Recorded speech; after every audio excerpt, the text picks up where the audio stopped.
Я приветствую вас, дорогие друзья, уважаемые гости и подписчики моего канала, это Шум. Давайте пошумим сегодня, 6 мая у нас на календаре, вечер, и есть что разобрать, есть о чем подумать и достаточно громко пошуметь. Кто откуда? Традиционно начинаем наш прямой эфир с игры в города. Да, города.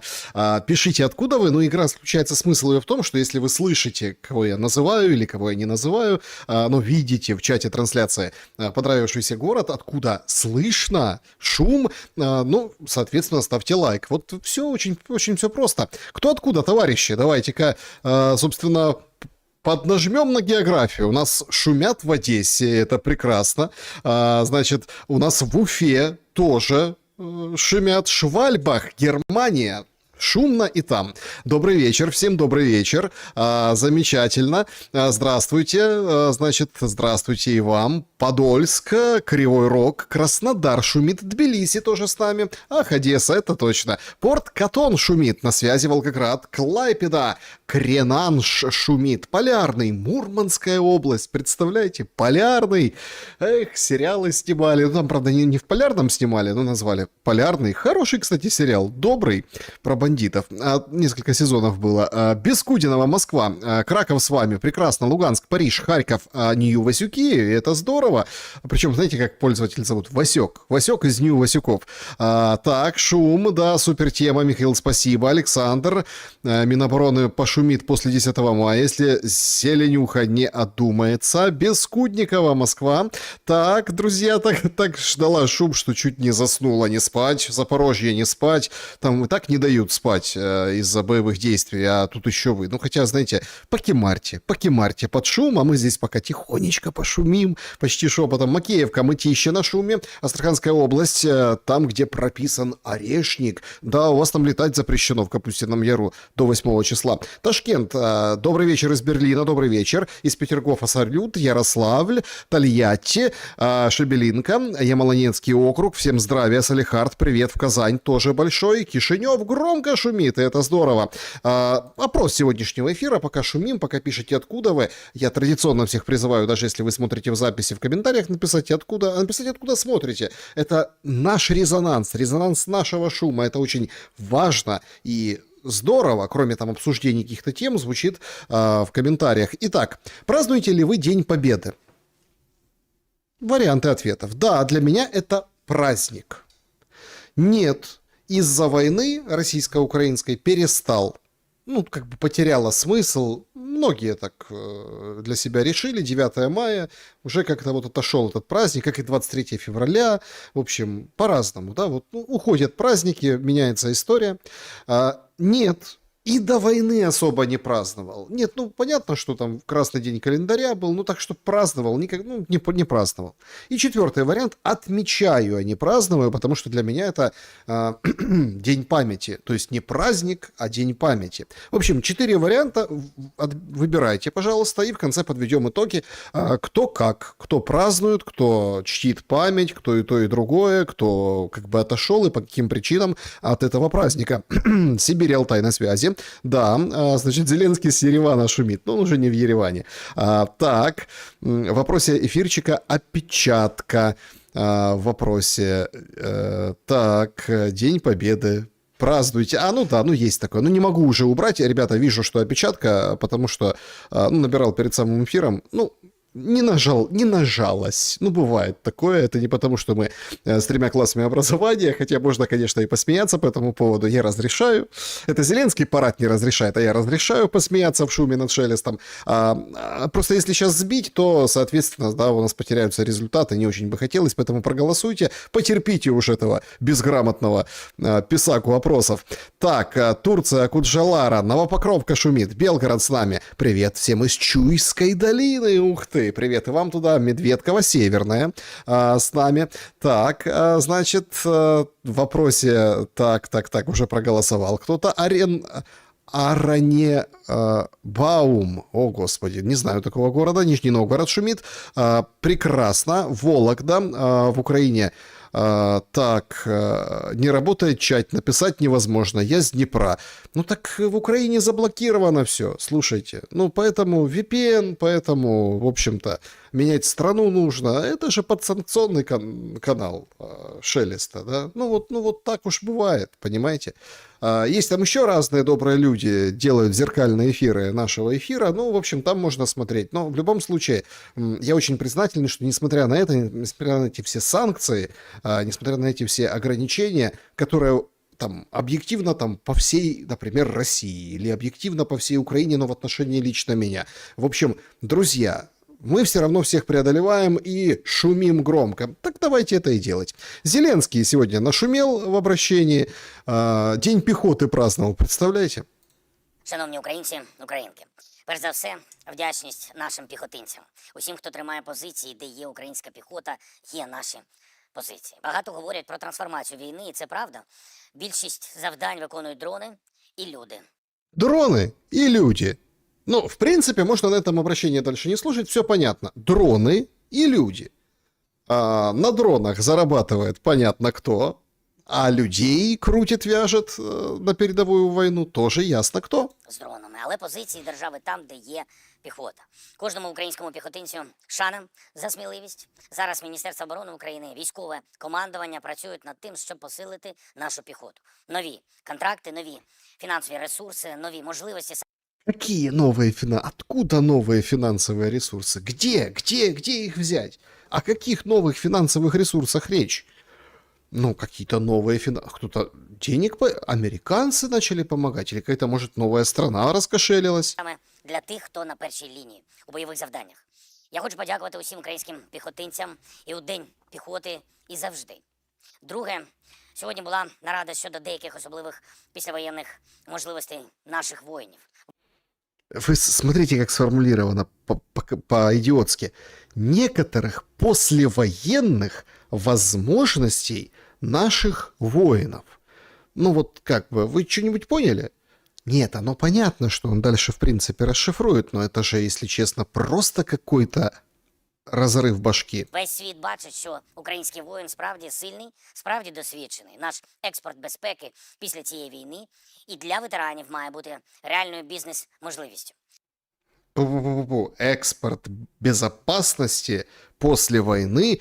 Это вот Дубайск как защищали, да? Муж Ефросинина и вот это все, там реально, их там сообщали, что попали по складу, там кого-то убили, непонятно кого, ну все вроде живы. Это вот в Дубайский батальон, отдельный наш Дубайский батальон, это вот это имеется в виду, дроны там. Нет, ребята, не это, далеко не это. Це правильно. Це справедливо, щоб наша держава могла і надалі бути глобальним суб'єктом, щоб українські воїни могли заробляти на тому безпрецедентному досвіді, який дала наша оборона. Заработать после войны на опыте войны. Слушайте, как интересно. ПС України, розвідка, необхідні урядовці, команда Офісу готують законодавчу основу для того, що називається у світі військовими компаніями. Я доручив розробити для України найбільш оптимальний формат. І цього року забезпечити ухвалення закону. ЧВК. Закон о ЧВК. После войны украинский воин может записаться в ЧВК, и ЧВК будет законно. Он всем до конца года сделайте законодательство, разработайте. Страна ЧВК легализует ЧВК. Все. Нормальная практика. А чего? Сколько вон мужиков, да, опыт какой получили. Вот мы для вас сделаем ЧВК и вперед по всему миру. Но вы думаете, сильно там кто-то... Вот опять-таки, давайте честно, сильно кто-то там разъедется где-то с кем-то воевать? Вы думаете, сильно много желающих? Ну, например, там, где горячие точки, ресурсы, там, ну, про Африку все говорят, еще где-то. Там вот прям несметные горы богатства, что они взяли и... по закону, который напишет этот товарищ, поедут воевать. Нет, это ЧВК будут внутренние. Это будут внутренние ЧВК, это будут внутренние армии. Это будет армия Ахметова, это будет армия его младоолигархов, которые поднялись. Его армия будет, Ермака, конечно. Тут же как говорят, а что, Ермак олигарх? А вы думаете, не наскирдовал, не наколядовал миллиардик, полтора? себе куда-нибудь на криптокошелечек или на какой-нибудь активчик, на фонд. Вы думаете, так вот все без Нет, это будут приватные армии, частные армии, которые будут заниматься тем, чем нужно. Это просто как... Ну, это все будет в законе, понимаете? Это будет в законе. Провідні світові держави залучають своїх громадян для роботи у так званих приватних військових компаніях і в деяких інших організаційних формах. Важливо дати нашу державну відповідь на цю нішу, на цю можливість, на цей попит в сфері експорту безпеки. І також міністр внутрішніх справ Ігор Клименко доповів сьогодні про підготовку змін до законопроекту, який буде регулювати обіг цивільної вогнепальної зброї. О, это тоже интересно. Ну, смотрите, надо же изменить это все после Голосеевского стрелка, понимаете? После вот того, как там обезбашенный мужик, ну, к нему просто Россию не прилепишь, поэтому вот, ну, так получилось, да, что как бы не прилепили Россию, но беды наделал. И полиция тогда явно обделалась, и, собственно, их там всех простимулировали, и вот Клименко предложение по легализации оружия внес. Багато людей вже в цій роботі, не тільки МВС, але й парламентарі, військові, правоохоронці, представники громадської сфери, представники бізнесу. Я дякую усім за небайдужість. Україні потрібен сучасний та сильний закон про цивільну вогнепальну зброю, який захистить і громадян без зброї, і врегулює реальну ситуацію для тих, хто володіє зброєю. Важливий є крок Угорщини сьогодні. Україні повернули гроші в повному обсязі та цінності, банківське золото, які були фактично викрадені. Вот так вот, понимаете? Украли и вернули. Тебя посудят, а ты, как говорится, не воруй.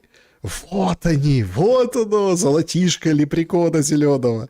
Да, это те самые деньги, которые сегодня вернула Венгрия от инкассаторских приключений предвыборных. Представляете?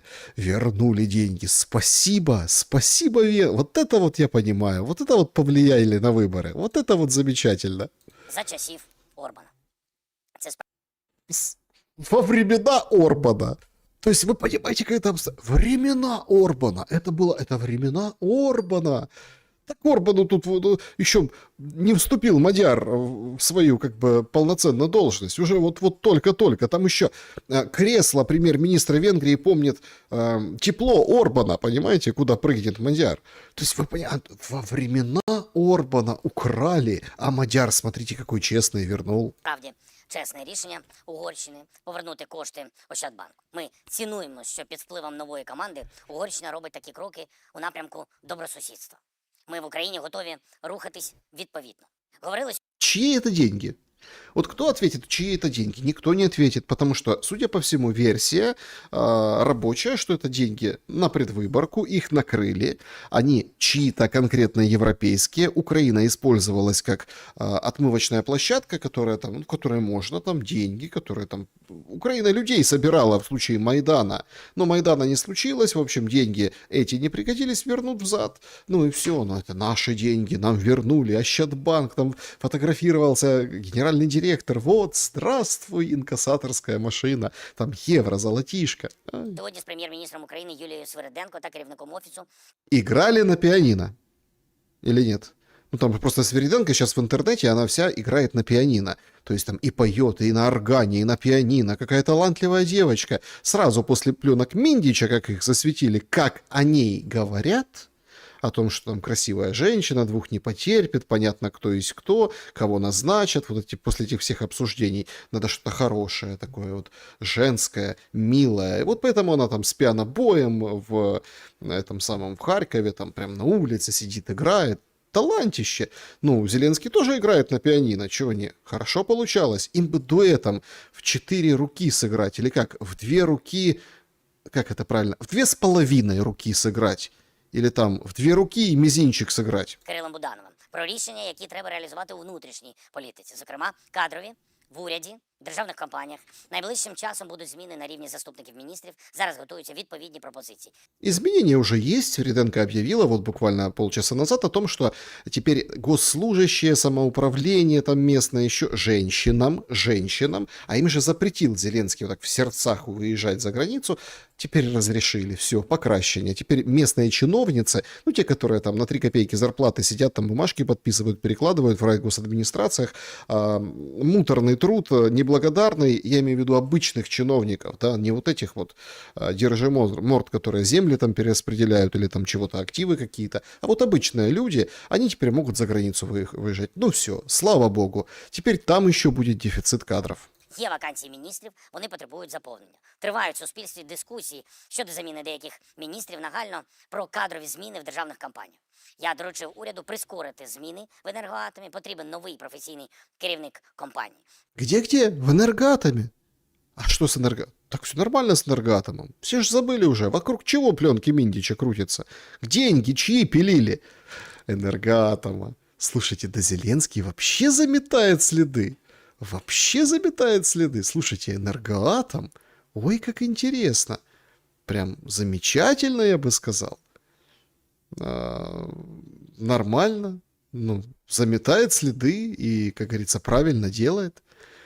Потому что сегодня, кроме, да, вот этой всей истории с там, Энергоатомом, сегодня он еще там со Свириденко встретился, и ну, между нами, шумлянами, те, которые шумят, собственно, он еще и вот, пожалуйста, да, на вот этой фотографии, вот он, вот там, да, вот Свириденко, он еще и, собственно, поручил продать национализированный Сенсбанк. Это бывший Альфа-банк, ну, российский банк. Альфа-банк Украина, украинский филиал российского банка. В частные руки. Причем до конца года так и сказал. Продаем. Вот, пожалуйста. Встретился. И что касается Сенсбанка, уже была определена необходимость провести приватизацию этого банка, и не должно быть никаких задержек в процессе приватизации в этом году. Он должен приватизировать. Все. Заметаем следы по Миндичу. Вообще красота. Красота. Була вже дискусія про заміну керівника такої особливої компанії, як Ліси України. Треба більше прозорості в компанії, більше доходів державному бюджету. Більш оперативними Миллиард деревьев же, это же нормальный был руководитель. Чего вы его меняете? Он говорит, а мы посадили уже миллиард деревьев. Где? Вы их видите? Нет, но они есть. Не надо менять такого ценного руководителя. Эх, неблагодарный Зеленский, он ему миллиард деревьев посадил, а тот меняет. мають бути рішення і у банківській сфері. Держава контролює надто велику частину банківської сфери країни. Сенсбанк лишний Сенсбанк, нет. Тут точно є можливість дати більше можливостей бізнесу, тим більше це вже було визначено. Урядові рішення ухвалювались. Зокрема, Сенсбанк, який перейшов від російських підсанкційних власників до держави, також Укргазбанк, який уряд запланував на приватизацію. Бажано це зробити в цьому році. Україні потрібні більш активні економічні процеси. Ще одне. Еще одно. Ну, смотрите, нормальное, насыщенное рабочее обращение. Смотрите, сколько новостей мы узнали. Деньги Мадьяр вернул, день пехотинца. Свириденко нарезал задачи, и там банки продать. Нормальная практика. Хорошо, все работает, все замечательно. Ну, вот еще одно. Головніше за сьогодні. Я хочу подякувати кожній державі. Хочу подякувати кожному лідеру, який підтримав Україну та пропозицію нашої держави, пропозицію, яку ми дали Росії. Стойте. А я что-то пропустил? Ну, мы же вчера шумели, позавчера шумели. Я что-то пропустил. Он благодарит страны, которые поддержали А кто поддержал Кто вы? Ну, слушайте, я тогда, наверное, расписываюсь в профнепригодности или что? Или никто ничего не сказал? То есть, вот это вот предложение о том, что с 6 числа с сегодняшнего дня перемирия, которое не соблюдалось, не было согласовано, потому что выставлено в одностороннем порядке, и сегодня, в общем-то, были удары, да, там, по разным, скажем так, населенным пунктам, по Кривому Рогу, в частности, по Сумам, сейчас будем там позже о них говорить. То есть, получается, кто-то поддержал какие-то страны, и он им дякует. Кому ты дякуешь? Про встановлення повної тиші. По сьогоднішньому дню ми бачимо, що Росія відповіла на цю нашу пропозицію припинення вогню тільки новими ударами, новими атаками. Сьогодні фактично весь день, фактично щогодини, з різних наших областей повідомлення про удари. Донеччина, Харківщина, Дніпровщина, Суми, область Сумська, Чернігівщина, Запоріжжя, Херсон. Жоден з видів своєї воєнної активності Росія не зупинила. На жаль, не зупинила. Україна буде діяти дзеркально, залежно від ситуації вночі та завтра. Теж будемо визначатись із нашим цілком справедливими відповідями. То есть он не знает, бить, не бить, отвечать, не отвечать. Ну, он же не может сказать, мы будем завтра и послезавтра смотреть. Завтра у нас 7-е, послезавтра 8-е. Перемирие Россия объявилась 8 и 9. То есть он не знает, он держит всех в неведении. Завтра типа решит, а может послезавтра. Росія отримала від нас чітку пропозицію щодо тиші та дипломатії і знає, як зв'язатись з Україною або з партнерами, щоб узгодити деталі. Якщо ж ту одну особу в Москві, яка не може жити без війни, цікавить тільки один парад і більше нічого, то це інша справа. Другое дело. Ну, там, а только аппараты. И материалы, вот прям, знаете, как увидеть материалы? Надо иногда, вот я знаю, что многие украинцы не слушают это обращение, и мне пишут часто в шуме, говорят, Саша, елки-палки, так ждем шум, ты вот так как выставишь его, а вот это все, это рвотный рефлекс, не хотим смотреть. Нет, ребята, на протяжении дня, на протяжении, вот он сейчас говорит статьями, которые ему написал Литвин. То есть вот это, а это мы видим в пабликах, это мы видим в РБК Украина, это мы видим везде. Україна готова працювати заради миру. Україна прагне достойно закінчити цю війну. Почему он сопит такое? Что такое? Простудился. Росія довоювалась до того, що їхній головний парад вже залежить від нас, і цей чіткий сигнал треба завершувати. Я дякую всім, хто з нами, хто з Україною. Слава Україні! Ну вот так вот. Значит, надо завершать. Россия довоевалась до того, что не может парад провести. По поводу вот этих, скажем так, слов, да, ну вот, пожалуйста, Украина о тишине 9 мая. Россия знает, как с нами связаться.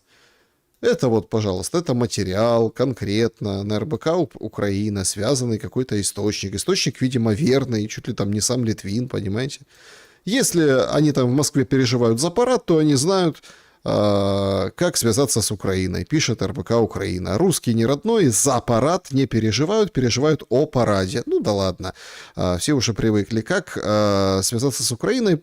По его словам, позиция Украины довольно проста, украинские защитники будут действовать зеркально. То есть фактически кусочек из его речи сегодняшней, понимаете, в РБК Украина. Они это все распространили, а потом, собственно, это все одна матка. Матка информационная офиса президента. Вот и все. Что Россия? Ничего. Вот Захарова вышла только что и сказала, значит так, отнеситесь, пожалуйста, серьезно к предупреждениям Минобороны, уважаемое посольство, коллеги, так сказать. Если Украина будет бить по параду, уезжайте. То есть фактически МИД буквально там полчаса назад сегодня это все подтвердил. Вот мы вот находимся, и они будут думать. То есть Зеленский не может сказать, да, мы принимаем это решение, или нет, мы в отказе. Что тут думать? Да? Что тут думать? Спрашивается. И все паблики, все самые разные, скажем так, средства массовой информации в Украине, они вот публикуют вот эти кольца обороны. Знаете, как называют? Кольцо страха. Страха вокруг Москвы. Даже Москва дальше, ну, больше не считается безопасным местом. Значит, потому что карту эту распространили. Новое кольцо вокруг ПВО Москвы. То есть, понимаете, людям вот по, скажем так, даже с логикой плохо. Даже с логикой элементарно. Если они еще одно кольцо вокруг Москвы ПВО поставили, то почему это наоборот, самый безопасный город? Нет, это самый небезопасный город. Они еще одно кольцо возвели. Ну, то есть, я не знаю, там, это самое... там классная дорога, да? Почему? Ну, они ее еще больше закатали, опасно, можно подскользнуться, очень ровная. Ну, то есть вот такая логика идет. Ну и, конечно, особый там лоск, смак, причмокивание вызывают вот эти вот, скажем так, инфографика, да, то есть карта регионов России, которые отказались от парада, отменили его. И сообщается, что вот смотрите, в Москве впервые с 2007 года не появится военная техника, а в Петербурге парад к 81-й годовщине тоже пройдет без машин. Ну, вот смотрите, Курская, понятная область, да, там Крым, Донецкая область, Луганская область. Нигде не будет парадов. Вот это победа, слушайте, победили парад. Зеленский победил парад, причем в провинции Москвы. Конечно, они там не проведут, но они проведут в Москве. И более того, я даже встречал это в Речи Посполитой. Ну, показывать не буду этот материал. Там поляки хитрые, они говорят, слушайте, а это все вот эти условия, это вообще Путин хитрит. Хитрые поляки уличили в хитрости Путина. Это он специально провоцирует, чтобы Зеленский отправил дроны на Москву. И тогда у него будут развязаны руки, чтобы бомбить все города, чтобы вот это все, то есть поменять характер войны на тотальный и, соответственно, уже там бить не по военным объектам и куда там прилетит ПВО или сбитые обломки, а вот конкретно там сносить города и, в общем, заниматься такой уже войной, как Израиль в Газе. Но это поляки пишут. Слушайте, но если они так пишут, поляки, друзья Зеленского, ну, это означает, что все, он выйдет и, скрипя сердцем, опять-таки, как он про ЧВК рассказывал, не прямо. Украинцы ЧВК, не прямо. Экспорт безопасности, да елки-палки, страна наемников, понимаете, потому что платить им будет нечем. Их надо лучше куда-то отправлять туда подальше, чтобы тут нормально править, потому что если, ладно, там гражданские будут вспоминать, на них есть резиновая дубинка и карцер, а если военные вот эти как бы в хорошем и в плохом смысле слова, с обостренным чувством справедливости и отбитой башкой после войны, после этого ужаса, который они пережили, если они начнут задавать вопросы, то это проблема. Конечно, лучше их в ЧВК, организовать ЧВК и куда-нибудь сплавлять их. А кто будет продавать? Да Зеленский будет продавать, потому что ЧВК по закону Украины. Он будет торговать после войны людьми, войной. Он будет, называя это экспортом безопасности. Вот критикуют Хексита, да, вот это Трампа, что он говорит, я министр войны. И многие критикуют. Но он правду говорит. Вот это у него будет свое министерство войны, со своими, которые будут заниматься ЧВК, и он будет после войны, собственно, брать вот этих всяких товарищей, ну, чтобы дома не бузили, не буянили, отправлять куда-нибудь. Куда он там договорится. Конфликтов в мире много, на украинцев хватит. Более того, все радуются тому, что отменили парады і пытаються їх отменить і в Європі. У нашому місті Угандії, збираються рашисти для того, аби провести мітинг, акцію з приводу 9 мая. Вони будуть тут. Какой-то город Уганди, короче, Испания. Испания, вот она идет по Испании, так сказать, и рассуждает. Представляете, вот эти рашисты, ну, то есть 9 мая только рашисты справляют, да? Рашисты. Рашисты, значит, решили тут в Испании, а там просто можно, понимаете, там это же не Украина.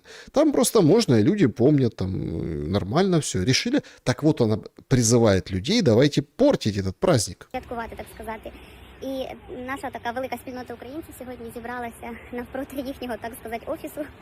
А, у них еще, представляете, какие? В Испании у них офис есть, и они вот напротив офиса собрались. Ну, полиция подтянулась, чтобы не было каких конфликтов. Поліція тут всі є, аби дати їм зрозуміти, що, по-перше, це зараз робити недоречно, по-друге... А, мы собрались, полиция там на всякий случай, а мы решили им объяснить, что это делать не кстати сейчас. 9 мая не кстати выходить там с портретами, ну, короче, как-то отмечать, праздновать 9 мая. Ты кто такая? Ну, ты кто такая? Украинка. А где это все? Это в Испании происходит. Ну, мали б совість, хочете святкувати, їдьте, знаєте, святкувати... Куда? На свою родину. А, на родину едь праздновать. Слушайте, так когда вы соберетесь, уважаемые украинчики, в Испании, когда вы соберетесь в очередной проплаченный или какой-нибудь там подготовленный митинг, да, так едьте туда и там митингуйте. Чего вы тут митингуете? Туда едьте и митингуйте. Вы поддерживаете? Так едьте, поддержите. А тут, коли ми зараз знаходимося тут, українці зі своїми дітьми, тікаючи від війни, ви щоб мали якийсь здоровий глузд. Ну, коротше, бред повніший. Короче, бред полнейший, тут она права. Поліції 3 екіпажу стоїть. Звичайно, Ну, она как это смотрят, поглядывают на полицию, а правильно поглядывают, потому что чуть что, всех стрессуют и будут выдворять. Нет, в Испании пока этого нет, но по малейшему поводу, ну, Европа уже изменила свое отношение к украинцам, это видно, и разные страны предлагают совершенно разные подходы. жесть. Да, вот такая вот жесть. Значит, пытаются срывать эти митинги и будут срывать. И это точно. Хотя, вот понимаете, тоже очень странно. Очень странно.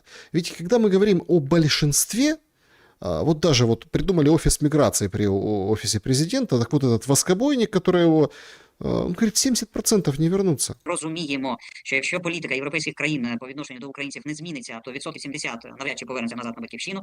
Після закінчення війни та відкриття кордонів в нас розпочнеться нова хвиля трудової міграції з України. В нас почнеться воз'єднання родин, і невідомо, де це воз'єднання відбудеться, чи там в Європі, чи ці родини будуть повертатися назад в Україну. Ну, конечно, будут, он постоянно об этом твердит, на каждом своем проявлении, на каждом. Если вот все закончится, откроются границы, будет воссоединение семей, Зеленский особо буйных собьет в ЧВК, погонит, семьи сядут и поедут, там кто с гражданством, кто до сих пор просто с видом на жительство, кто, ну, видом на жительство или там разрешением, и будут там воссоединяться.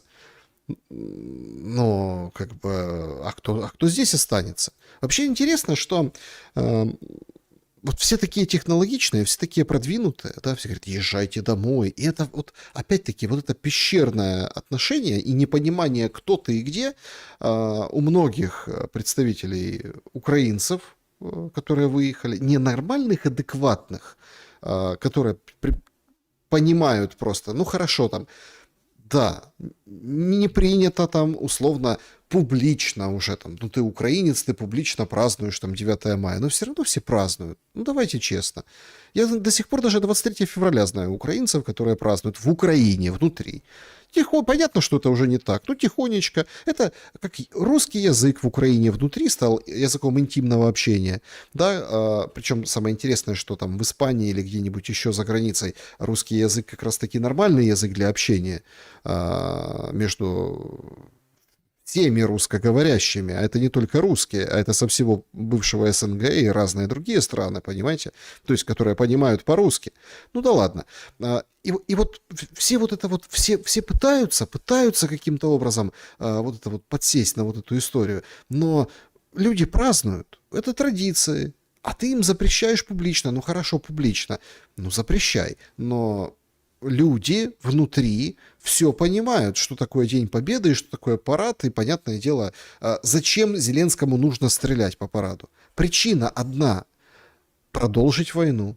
Причина одна – запустить дроны для того, чтобы сказать, это Россия сама по себе запускала дроны, мы не запускали, они нас просто так взяли и развалили нам центр Киева. Ой, Европа, дайте денег, посмотрите, введите еще больше санкций, помогите оружием, дайте ядерную бомбу, мы не можем с ними ничего сделать. Или там, дайте там фламиндичей еще больше, давайте склепаем за ваши деньги. Продадим Firepoint, вот ему что нужно, ему нужен деньги, заработок, вот это все ему надо, понимаете? Вот именно это. Но объективно это все вот это вот пещерные, вот эти примитивные инстинкты, желания, вот эта вот похоть войны, как-то вот это разрушается, а факты. Меня вы всегда критикуете, говорите, ну что, Шелест, закончилась война, типа. Ну, до Нового года, да, когда вот там вот подошли опять вот нос к носу, ну что, типа, закончилась война? Или вот сейчас, ну что там, как там дедлайн в мае? Сейчас тоже спрашивают. Ну, сейчас просто видят все обстановку, 9 мая, об этом просто смысла нет говорить, но вот с 11 поговорим по поводу дедлайна. Это все вернется. Есть конец мая, начало июня, день рождения Америки, день рождения Трампа. Вот это все выход туда, и Трамп выходит и говорит, да, нормально, что, будем готовить сделку. Так вот, давайте вот все-таки разберем этот момент. В этот период пещерной похоти появляются люди, которые пытаются работать с, пускай и не всегда правду говорящим, но хотя бы объективно анализирующим искусственным интеллектом по поводу того, когда закончится война. Вот такой, это вообще уникальный случай, то есть на телевидении, то есть на уходящую медиа или там платформу приходят с ответом от новых технологических рішень експерт. Ми зробили в Телеграмі такий паблік, коли закінчиться війна в Україні. До нього підключили Deep Research від Gemini. Чому Gemini? Тому що це гуглівський продукт, він найкраще аналізує джерела, до яких Google вже давно під'єднаний, він має всю мережу інтернет в себе там як беклог.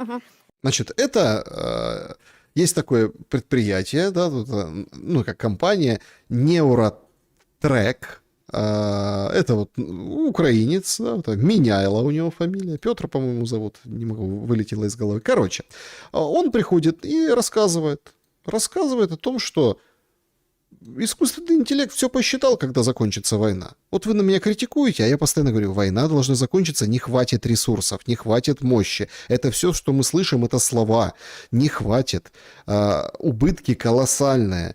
Причем, ну, потери тоже, все уже, это надо заканчивать. Так вот, взяли искусственный интеллект, загрузили все, как бы, известное, и то, что можно проанализировать по теме войны, и вот получили что. І що робить штучний інтелект? На відміну від будь-якої людини, аналітика навіть чесного, він може втримати величезний масив інформації, який є з приводу війни. Так. Надати вагу кожному з цих аспектів, кількість ресурсів, використання, зношення, резерви на потім, прогнозування того, що зможе виробляти кожна з сторін. Фільтрувати політичні заяви, які є маніпулятивними, як ми знаємо. Да, це перша жертва війни, це правда, ми знаємо. І виходячи з усього масиву інформації, з інститутів, там, досліджень і так далі, видає найбільш ймовірний прогноз того, коли завершиться активна фаза війни, тобто буде заморозка. І от він щодня робить цей прогноз, оновлює і дає аналітичну зводку, там такий документ, і можна в аудіорежимі прослухати через такий ресурс, як ноутбук LM. Дуже зручно для того, щоб просто не тратити весь день на перегляд новин, а просто зайти ввечері, подивитися, що найсуттєвіше відбулося, і чи змінився цей прогноз. І прогноз И вот это так интересно, они придумали эту приблуду, чтобы можно было даже аудио включать, и вот как изменился прогноз, все напряглись, барабанная дробь. який зараз. На даний момент він прогнозує осінню цього року, що заморозиться війна. Здається, по новинам, які ми бачимо в тому інформаційному просторі, якому ми знаходимося, що це нереальна дата, але в нього є там чіткі аргументи. Кому буде цікаво, можете подивитись і там Осінь, контраргументувати. якийсь місяць є? Є листопад. Він дає 3-місячний люфт, і середня оцінка листопад. Дуже Чи цікаво. йдеться там про деталі, на яких умовах, на яких територіях і так далі, пане Віталію? Про це там не було такої задачі в Deep Research. У нас задача просто те питання, яке цікавить, я думаю, всіх українців, коли там відбудеться заморозка бойових дій. І можна, мабуть, внести корективи, це цікаве уточнення, ми, можливо, додамо його. Більше Ну, в общем, они, возможно, добавят, но тут какие условия, понятное дело, что... то есть по всем подсчетам, по всем, собственно, если брать сухую информацию, ну, это ноябрь этого года. Ну, вот пока ноябрь этого года. Конечно, перелопаченный ударом Орешника центр Киева изменит эту ситуацию. Или ускорит, или приблизит, не знаю. Я не нейросеть, но тем не менее. Но мне кажется, это все, скажем так, поменяет вот эту выкладку. И это так примерно и работает. Но есть достаточно, ну вот, обратная сторона. Это все-таки, если машина, да, или там искусственный интеллект, который любит врать, которому там пихают данные какие-то левые, там, да, еще что-то, он опирается не на то, он может обмануть, то, что люди, там, украинцы видят перед глазами, это вот невозможно, невозможно, скажем так, невозможно игнорировать. Почему? Потому что, значит, мобилизация шурует полным ходом просто. Полным ходом. Это Тернополь. Город Тернополь. Сегодняшний один из самых скандальных случаев. Один из самых там ругаются, дерутся женщина, мужчины там, в общем, пытаются, вот прям драка с военкомом. Они прям дерутся и, ну, в общем-то, в рукопашную. В конечном итоге мы видим, что, ну, там, мужчину забирают, там, выбегает женщина с ребенком. Это все жуткие, конечно, кадры, это жуткие крики. Они вот прям в рукопашную с ним сошлись. побежали там дальше, побежал мужчина, вступаясь там за женщину, драться с этим военкомом. Это все продолжается, вот еще, видите, немножко приблизили. Вот там еще продолжается эта драка, прям с женщиной, прям дерется, прям бьет, понимаете, ее там немножко прикрывают эти ветки, ну там мужчина нападает. Короче, проблема в том, что... Знаете, что ответила полиция на официальный запрос? Нет, это не искусственный интеллект. Ни в коем случае. Это абсолютно, это как бы, да, действительно, такой факт был, драка была, но, извините, повреждения получили оба. То есть они уже женщин бьют, вы понимаете? Хватают и бьют женщин. Это для того, чтобы война в ноябре закончилась. Забирают мужиков всех подряд. Брони, говорит, будем лишать всех. Брони.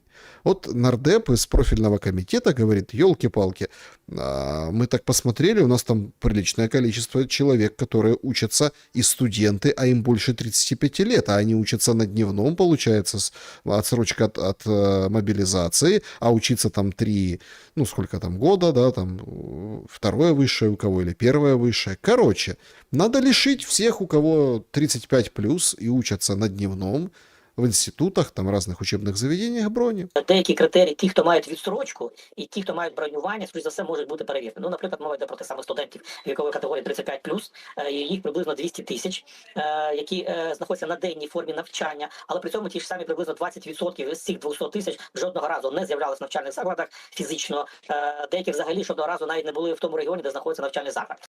То есть он там никогда не был, это все липа, это все подстава, поэтому мы всех лишим, а там дальше будем разбираться. 200 тысяч студентов 35+, все резко захотели, когда война, поучиться.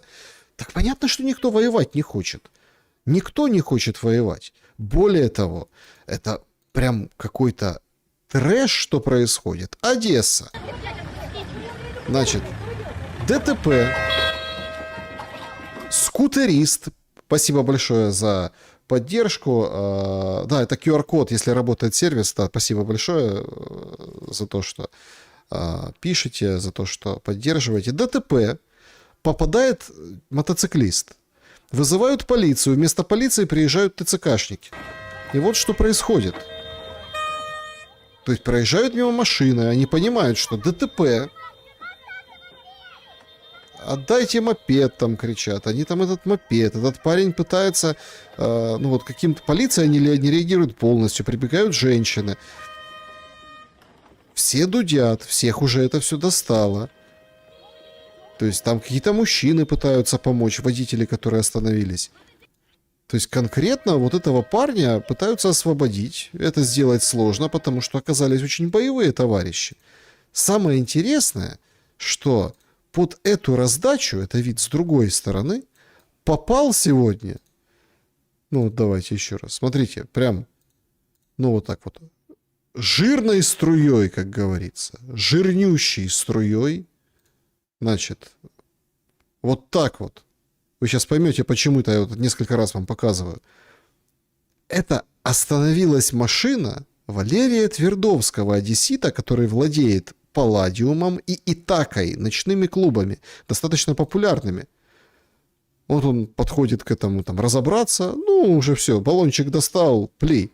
А этот парень тащит свой этот мопед, на который никогда, наверное, тут хрен заработаешь в Украине, на мопед, обслуживать его еще как-то надо, с ним надо что-то, ну, как-то вот, да, вот, но это средство передвижения, конечно, он в него вцепился, он не может убежать, тем более у него ДТП произошло с машиной, а вместо ментов, чтобы это все оформить, приехали вот эти в балаклавах. Когда уже владельцев ночных клубов вот так вот, понимаете, ну, тут надо что-то предпринимать. Ладно, не нравятся вам владельцы ночных клубов? Ветераны третьей штурмовой наипотужнішої получають на орехи. Я Матяш Дмитро Володимирович. Я особа з інвалідністю внаслідок війни. Мене побило ТЦК. Я йшов до своєї машини, щоб сісти в машину і поїхати додому.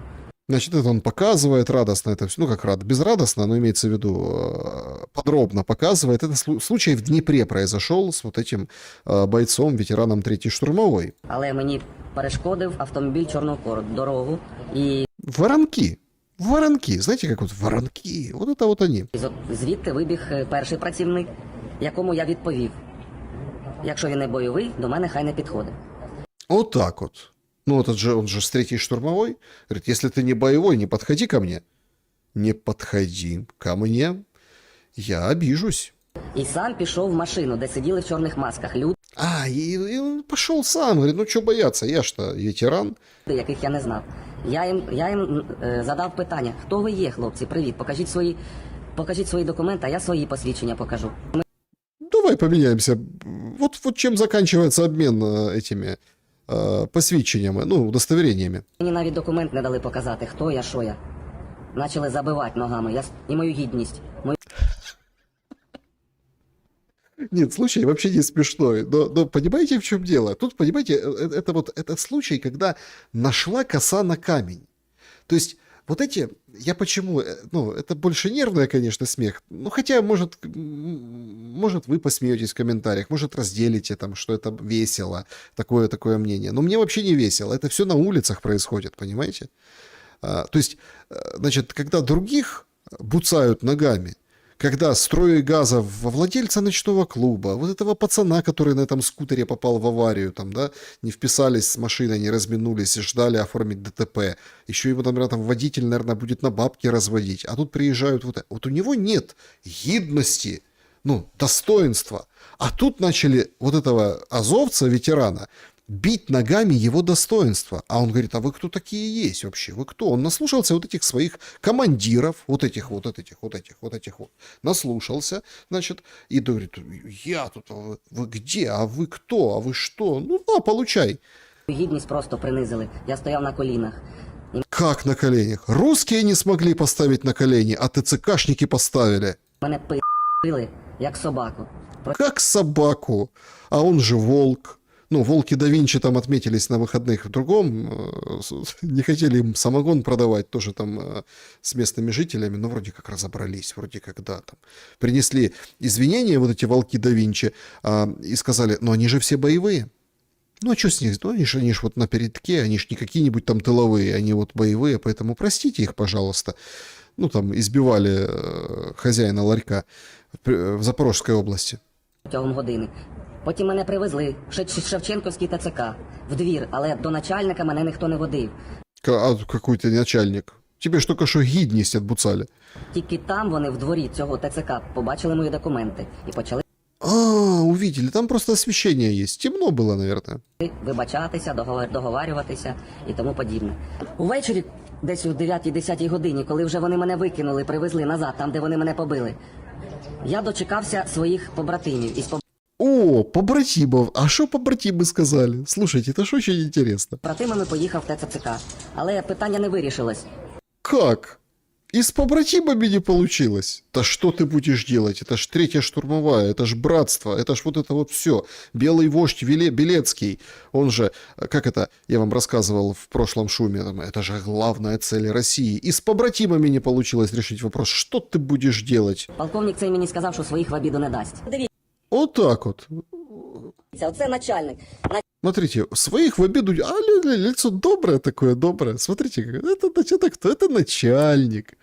Нормально, говорит, своих в обиду не дам. Начальник, який прикриває те, що мене і хоче, щоб я пробачив. Так он ржет над ним, понимаете? Ржет. Это начальник. Он говорит, ну что, ну отбуцали. Ну ты ж наш, ну извини.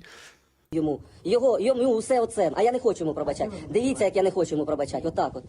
Я не проти ТЦК, але я проти оцього свавілля і оцих спортиків, непонятно кого.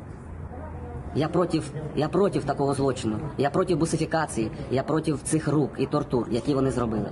Я більш чим впевнений, що й половина там не бойові, вони й 3 хвилин не бачили того нуля, а тим паче й війни. У 22-му році я пішов добровольцем. Ну и понятно, тут себя, я пошел добровольцем в 22-м году, вот это все. Ну, у него же, понимаете, тоже даже много же, и в шуме мы смотрим вот эти вот, тех, кого отбуцали ТЦКшники, да, они все рассказывают об этом, ну, как-то они выглядят, а вот даже вот потужность даже на лице. И вот он рассказывает, откуда эта потужность, почему. Потому что он-то боевой, а они ж не боевые.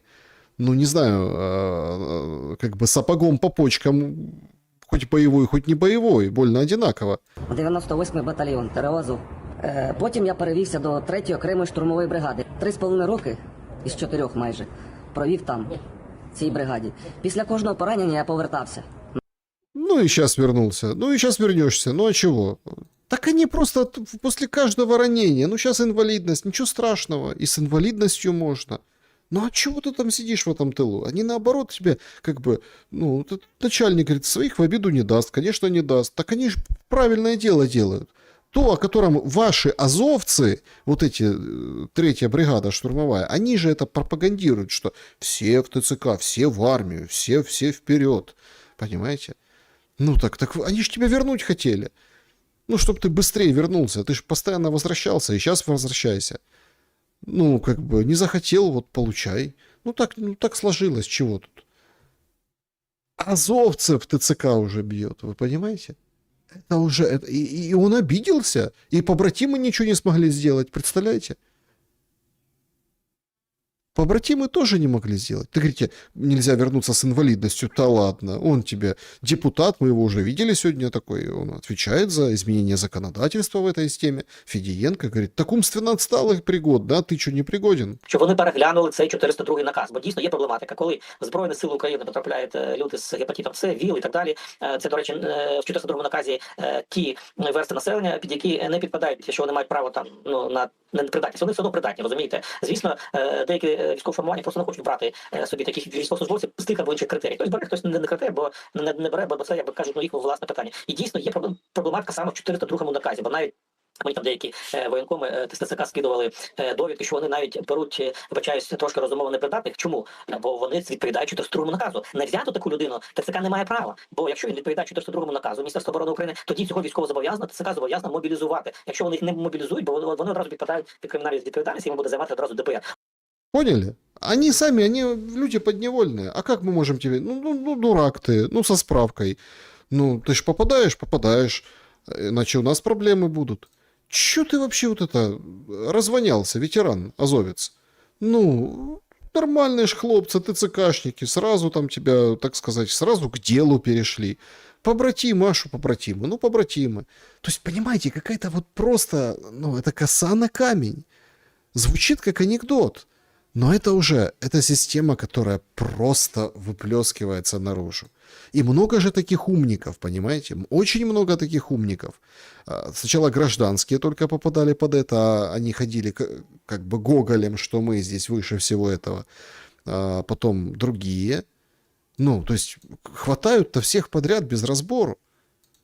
Вот тоже парадокс, понимаете? Хватают-то всех подряд без разбору, а людей все меньше и меньше в армии. Вон девочка-припевочка рассказывает. З тим, що в нас не вистачає людей у всіх напрямках, у всіх бригадах, у всіх підрозділах. І їх не стає більше, їх стає менше. Да ладно? Не, серьезно? А мы думали, что все... А куда они деваются? В смысле, становится меньше постоянно. Так потери там вообще 54 тысячи, то, что официально озвучил Зеленский. Ну да, там 20 тысяч передали тел. Так, ну как меньше становится. Каждый день же, смотрите, как гребут. І з кожним роком їх все важче і важче шукати. Искать тяжелее и тяжелее. Умные все стали, знают, где прятаться. І українці мають розуміти, Что должны понять украинцы? признаватися собі в першу чергу в тому, Надо признаться в первую очередь себе. що колись то настане день, коли доведеться конкретно тобі йти і щось робити. Вот так вот. Все будут воевать. Все, вот конкретно ты пойдешь воевать. Война для кожного, война для каждого. Все должны идти. Потому что фронт уменьшается, уменьшается, уменьшается, ну и дойдет до тебя. Все нормально. Вот в Киеве, там, ну в районе Киева тоже там, скажем так, человек психует. ТЦК забрало мого Барбера сьогодні. Барбера забрали. Вон, смотрите, у него там борода не подровнял, немножко, наверное, подзарос. Забрали, говорит, Барбера моего сегодня. А я по путі в Крюковщину побачив кнуря, ну, свиня. Кто? Какая свинья? О ком ты? Увидел на блокпосту ТЦКшном. Свинью увидел. И что? Там майже шашлыки или в чем вопрос? Увидел, Барбера забрали, а свинью увидел и... 1,5 метра живота спереду, і він в балаклаві стоїть, останавливає нормальних ребят. Ну що це таке? Просто, скільки можна? Уже ж бісить просто. Ну, высказался. Барбера забрали. А тут на блокпосту вот эти кнури, ну или там свиньи, боровы вот эти, понимаете? Так их не дает в обиду свое начальство. Вот поэтому и все. А в 3-й штурмовой как-то что-то как-то вот не помогли, которых позвал побратимов. Наверное, надо с фронта кого-то было позвать. Кто там смог ему в Днепре помочь? Но этот маразм, он же продолжается. Вот тут есть Антон Черный, это инструктор батальона «Шквал». Смотрите, что он говорит. Мы вообще не хотим этих, ну, скажем так, умалишенных там со справкой или каких-то не пойми кого. Мы вообще хотели убийц забрать с тюрем, но нам что-то не дают. Найкращі бійці – це не з 307 статтею наркоман, ну, це наркотики, а найкращі бійці – це зі 115 статтею. І у нас так само. 115 стаття – це за вбивство. У нас наразі дуже сильно перешкоджають для того, щоб, ну, все на погодження. Тобто ми, проводиться рекрутинг, але все на погодження. Ну так вот. А мы хотим вообще убийц набрать, а нам не дают. Слушайте, помните, как все смеялись над Пригожиным тогда, да, когда он по зонам пошел, и это ж пропаганда активно. Вот, зэки. Вот сидят, вот проходит время, вот определенно время проходит, и мы видим, вот сидит вот этот инструктор, говорит, самое лучшее это вот убийцы, а мы не можем к ним добраться. А так бы, конечно, мы пополнили бы наши штурмовые. В день пехоты это отлично звучит, кстати, информация. Понимаете? То есть, а Пригожин кто? А Пригожин дурак был. А это слабая Россия, некого набирать, вот они набирают не пойми кого по зонам, по контракту. Причем там реально есть люди в Вагнере, которые отслужили 1 год и вернулись домой. Ну, кто-то, ну, там, продолжил ерундой заниматься в тылу на гражданке, кто-то нет, кто-то стал на путь истины, кого-то там подняла вот эта ветеранская лестница. Худо-бедно, но она там какая-то есть. Да? А что есть здесь? А тут есть ТЦК, которые тебя отбуцали, и побратимы не помогут в Днепре. Но зато все должны быть на украинском. Вот это самое главное. Знаете что? Вот так проходит, так сказать... Ну, не обучение, а как? Вот так представляют приказ о том, что в вооруженных силах Украины все должно быть на украинском. Як ви думаєте, в Збройних силах України треба на російській розмовляти, на англійській чи на українській мові? Смотрите, во-первых, это какой-то, если честно, ну, как бы имею отношение я к Луганскому национальному университету, факультет украинской филологии, специальной журналистики. Это кто не знал. Да, и вот он говорит, значит, они выстроили и пока снимают же видео. Это же кто? Скеля. Ну, вот эти штурмовики, да? Все же как говорят, на передовой какая разница? Ну, типа, по-русски говорят, не, все должны на украинском говорить. Это вот политрук классический и говорит, на украинской мове. Украинскую мову правильно говорить. Ну, то есть, неправильно он говорит неправильно, что надо правильно на украинском говорить. Добре, все правильно. Офіційною мовою Збройних сил України є українська мова. Офіційна мова Збройних сил України – це обов'язок говорити на українській мові. Поняли? Это обязанность говорить на украинском, в вооруженных силах Украины обязанность говорить на украинском языке. Стаття 13 Закону України про Збройні сили України наголошує, з мовою статутів, документації, діловодств, команд, навчання, виховних заходів, іншого статутного спілкування та службової діяльності в Збройних силах України є державна мова. У діяльності Збройних сил України може застосовуватися англійська мова, як мова міжнародного спілкування. И английский. Ну, английский можно. Ну, вот английский можно. В побуті ви можете розмовляти там на удобній вам мові. Но документація, всі інші документи, офіційне спілкування – це українська мова. Я зробив витяг статті удобних для вас, всі підійшли, розписали. Все должны еще подойти и расписаться. Я в шоке. Штурмовики, Скеля. Их там завтра половины не будет. Ну, дай бог, конечно, чтобы все вернулись. Я не... Ну, давайте смотреть правде в глаза. вот из этой скели, там вот этих всех выстроившихся с росписями, их не будет. Потому что Зеленский не останавливает войну, это все будет молотиловка. Они, ну как, все смертники, понимаете, особенно вот такие штурмовики, пехотинцы, в день пехоты, кстати, украинской, важно сказать, им приходят туда, втирают на ломаном украинском о том, что они еще должны прийти и расписаться в законе. Вот так вот. И это под музычку, смотрите, показывает. Вот смотри, все подписывают с удовольствием. Все ознакомились. Так, читай. Прочитал, подпишись. Все как в армии, понимаете? Ну, такие там. Политрук пришел, говорит, подпишись, почитал. Да-да-да, все подписали, конечно. Скеля, первый штурмовой батальон. То есть теперь вот все на украинском должны. Понимаете? На украинском. То есть они должны, они вот правда, это самый передок, они рискуют жизнью каждый день. А им приходят, бумажки заставляют подписывать, давайте, мол. Интересно, а также будут индусов учить украинскому языку? Индусов. Вот во Львове поражаются, куча индусов приехала на работу. Слава Україні! И ржут с них, понимаете? Слава Украине! А те, чё, где, как? Слава Украине! В шоке все. Коротше, 2 дня підряд був в центрі і замітив реально дохуя індусів і пакистанців. Ну це у Львові, я не знаю як де, в яких місцях, але у Львові реально дохуя. І от вони на вихідних ще, коли був день міста, були, можна сказати, на екскурсії. А зараз... Ну, остались, заблудились, отбились от экскурсии, понимаете? Отбились от экскурсии, а сейчас их нет, а сейчас они трудятся. Почнеться робочий тиждень, з понеділка вийдуть на роботу. Ну і в дівчат тепер будуть цікаві ухажори, блядь. Да, будут очень интересные у женщин ухажеры. Конечно. А чего? И очень интересные ухажеры. То есть, нет, все, конечно, нации, они прекрасны. Но давайте честно, как-то все вроде всем как-то полусмешно в этом Львове. Во Львове.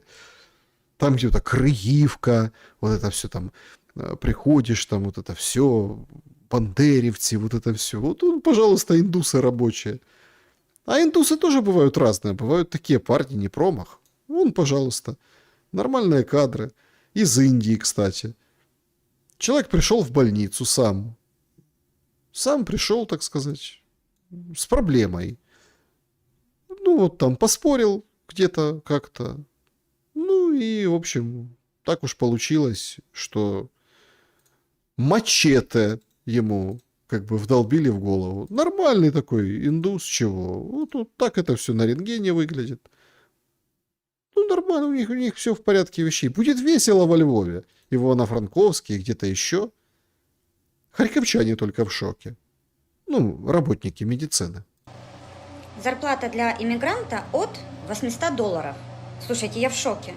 Я просто в шоке. У нас, значит, врачи, работая на ставку, да, в Харькове, получают 15-16 тысяч. Медсестры, работая на ставку, 10-12 тысяч.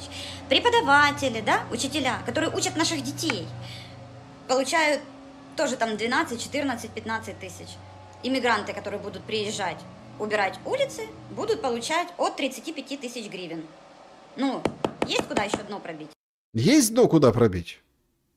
Ну, то есть, харьковчане в шоке. Ничего, приедут и к вам. Нет, ну там, в принципе, как бы, Харьков город такой, там, в мирное время всем были рады, потому что все приезжали, я рассказывал, учились, там, образование получали. Там многонациональный город со всего, там, и Африка, откуда их не было. Но они приезжали, они как бы учились, может, где-то подрабатывали, да, там, ну, студенты, потому что там обучились-то, понятное дело, за деньги и как бы город студентов, там куча вузов было в Харькове. Имеется в виду, было они и есть, но имеется в виду, что другая атмосфера была. Но врачи, это справедливо? Конечно, они поедут за $800. Конечно. Конечно, они поедут в 2 раза больше, чем врач-учитель. И вот она сидит, ну, это дама, она врач, видите, сидит в кабинете, говорит, и в шоке, как в смысле? То есть, а зачем это делается? Да ясно зачем. Брони отменяем, а индусов набираем. Все, нормальная практика. Бинго, как говорится. Бинго. А всем рассказываем какие-то небылицы. Ну вот, например, там всех успокаиваем, что вот смотрите, в Житомире задержали СБУ руководителя Житомирского областного ТЦК по подозрению в том, что он взятки с предпринимателя вымогал, потому что, говорит, мы твоих мобилизуем. Ну, в общем, доложили, задержали, понимаете? Работает же правоохранительно? Работает. Конечно, работает. В Днепре, например, сегодня накрыли тоже СБУ, ТЦК. Вот так вот это все выглядело. Маски-шоу, всех там вниз лицом. Вот это вот, так сказать, кипиш, ажиотаж. Прям возле военкомата укладывали. А что случилось в Днепре? Мобилизовали, значит, то ли депутата какого-то, то ли помощника. И требовали с него деньги. Взятку. Ну, он вышел и позвонил куда следует. И все, видите, какой навели. Неправильно очень, не на того нарвались, понимаете? Это вам не какие-нибудь побратимы, ветераны с Азова или 3-й штурмовой. Нет. Это другое. Это абсолютно другое. Но чтобы всем как-то забить баки и отвлечь, будут запускать вот такие ролики, например. Вот такие ролики по разным социальным сетям. Це відео видаляють по всім СМІ російським, щоб ви знали, в Лисичанській, нашому українському місті, котрий зараз окупований, люди зранку просинаються, і ви знаєте, що там на площі було? Це просто жесть. Усіх отакі очі ці відео видаляють. Я прошу, це... Смотрите, видео, ну это знатный лизатель Зеленского. Смотрите, Лисичанский, написано черти пока, ну ладно, неграмотный. Тут же, смотрите, видео отовсюду удаляют. Смотрите, шок, сенсация. Там, что произошло в Лисичанске? В Лисичанске? Что там? Что? В неподконтрольном Україні Лисичанске? Ви потрібно, щоб ви побачили це. Я зараз вам це покажу. Угу. Давайте зробимо розголос. Нажміть эту стрілочку велику. Слово репост. Вы поняли. Главное в этом всем это шок, сенсация. Я сейчас покажу. Стрелочка, репост. Шок контент из Лисичанска. А ну. І бачите, вордогори, конвертик, щоб жовтеньким Конвертик желтеньким обязательно. Давайте, чтобы это все, у него все хорошо было с его соцсетью, да. Нажимайте. А тепер гляньте сюди. Просто. Це новина. Слухайте уважно. А что такое? Что здесь? Новости какие-то, да? А что ж это за новости? Лисичанске вновь ЧП. Минувшей ночью патриотически настроенные горожане разукрасили танк Т-34 в цвета украинского флага. Представляете? В цвета украинского флага. Акция патриотов была воспринята остальными жителями города неоднозначно. Что об этом думают лисичане, узнавали наши журналисты. И журналисты какие-то, представляете, в Лисичанске поехали узнавать. Отовсюду удаляют это видео. Отовсюду. Мемориал танк в Лисичанске теперь окрашен цвета. И этот ржет, смотрите, ему смешно. А я как ржал с этого видео. Это просто что-то. Я как ржал просто. Сейчас расскажу, почему. Национального флага Украины. Таким он стал в ночь с воскресенья на понедельник. Более того, неизвестные украсили некогда боевую машину. І ви знаєте, що саме найголовніше? О, это все. Смотрите, сейчас что-то будет наиголовніше. Ну-ну. Те, що там робили опитування, і люди не боялися, на камеру казали. Клас. А що ви? Як ви проти? Говорять, ні, нормально. Класно. Так повинно бути. Ви чуєте мене зараз? На камеру, не боясь нічого. Кажуть, нормально. Так повинно бути. Розумієте, за що я кажу? Що в нас зараз у Лисичанську, наші українці? На камеру не кажуть, як воно є.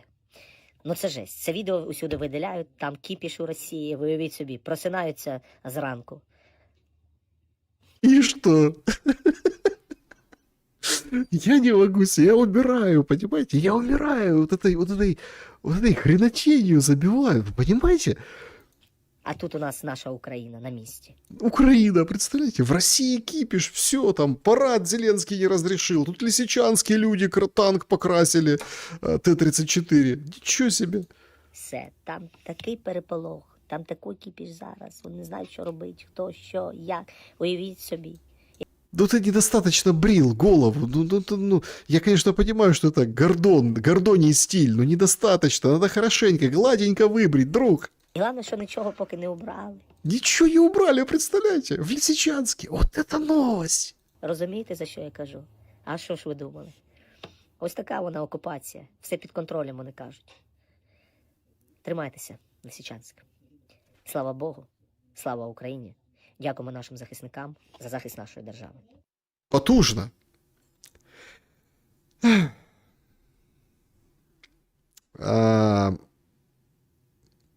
Ведущую, значит, которая была у него в этом ролике, зовут Юлия.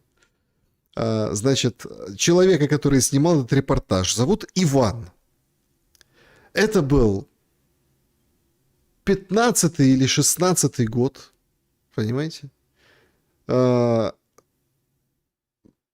Лисичанске, да, до войны. Это была Луганская областная телерадиокомпания, которая под украинской юрисдикцией переехала, 16-й год, наверное, да, 16-й все-таки, которая переехала в Северодонецк. Я там работал, мы там делали эти сюжеты, понимаете? То есть, ну, как бы, 16-й, 17-й год. Скорее 16-й, сейчас не могу вспомнить по памяти. То есть это ситуация вот того периода. Ее берут, и то они это нарисовали, вот это, раскрасили этот танк, там все красили в тот момент. Мосты, не знаю, остановки, все должно быть жовто-блакитным. Это была прям мода такая, 14, 15, 16 год. Значит, и вот, понятно, там написали что-то, были всегда в каждом городе такие активные активисты, и они вот этим всем, у них были всегда краска в банках была, и они ходили по мостам везде, что покрасить жовто-блакитный. Ну, вот такая была история. Но выдавать сюжет 10-летней давности за то, что сейчас, представляете, в Лисичанске вот такое, и люди на камеру ходят, говорят, да, говорит, мы поддерживаем. Ну, да поддерживались. Ну, вот вы понимаете, в чем какая история? Ну, а как он говорит? А там такой кипиш в Кремле. Там такой кипиш. Представляете? Вот это вот украинский сегмент соцсетей. Вот так вот и они работают. Показали этот танк. Вот смотрите, гляньте. Вот это новость, сенсация. А это реально сегодняшний день. Ольховатка неподконтрольная. Как называется этот? Смотрите, как называется ваша остановка? Ольховатка. То есть, значит, это уже, скажем так, реальные наши дни. Вот это. Не вот эта вот история, да, для того, чтобы, ну, как бы вот, да, взять и каким-то образом подмениться. Донецкая область, то есть Ольховатка,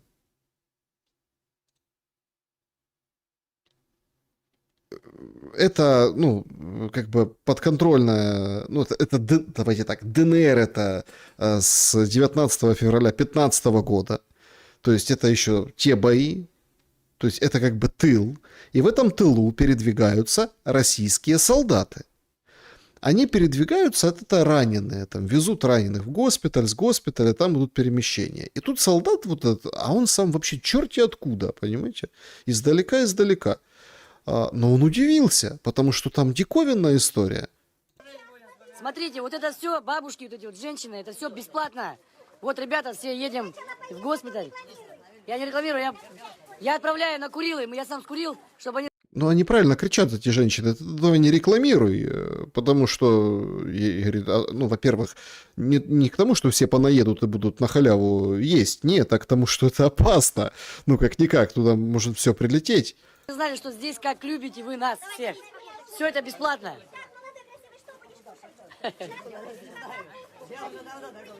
Первый раз такое вижу, все бесплатно. Вообще крутяк. Ну, то есть собрались, скинулись, и вот это происходит, Донецкая область, Ольховатка, понимаете? Вот так вот это все выглядит. Ну, нам говорят, вот, ну, смотрите, как бы люди уже устали.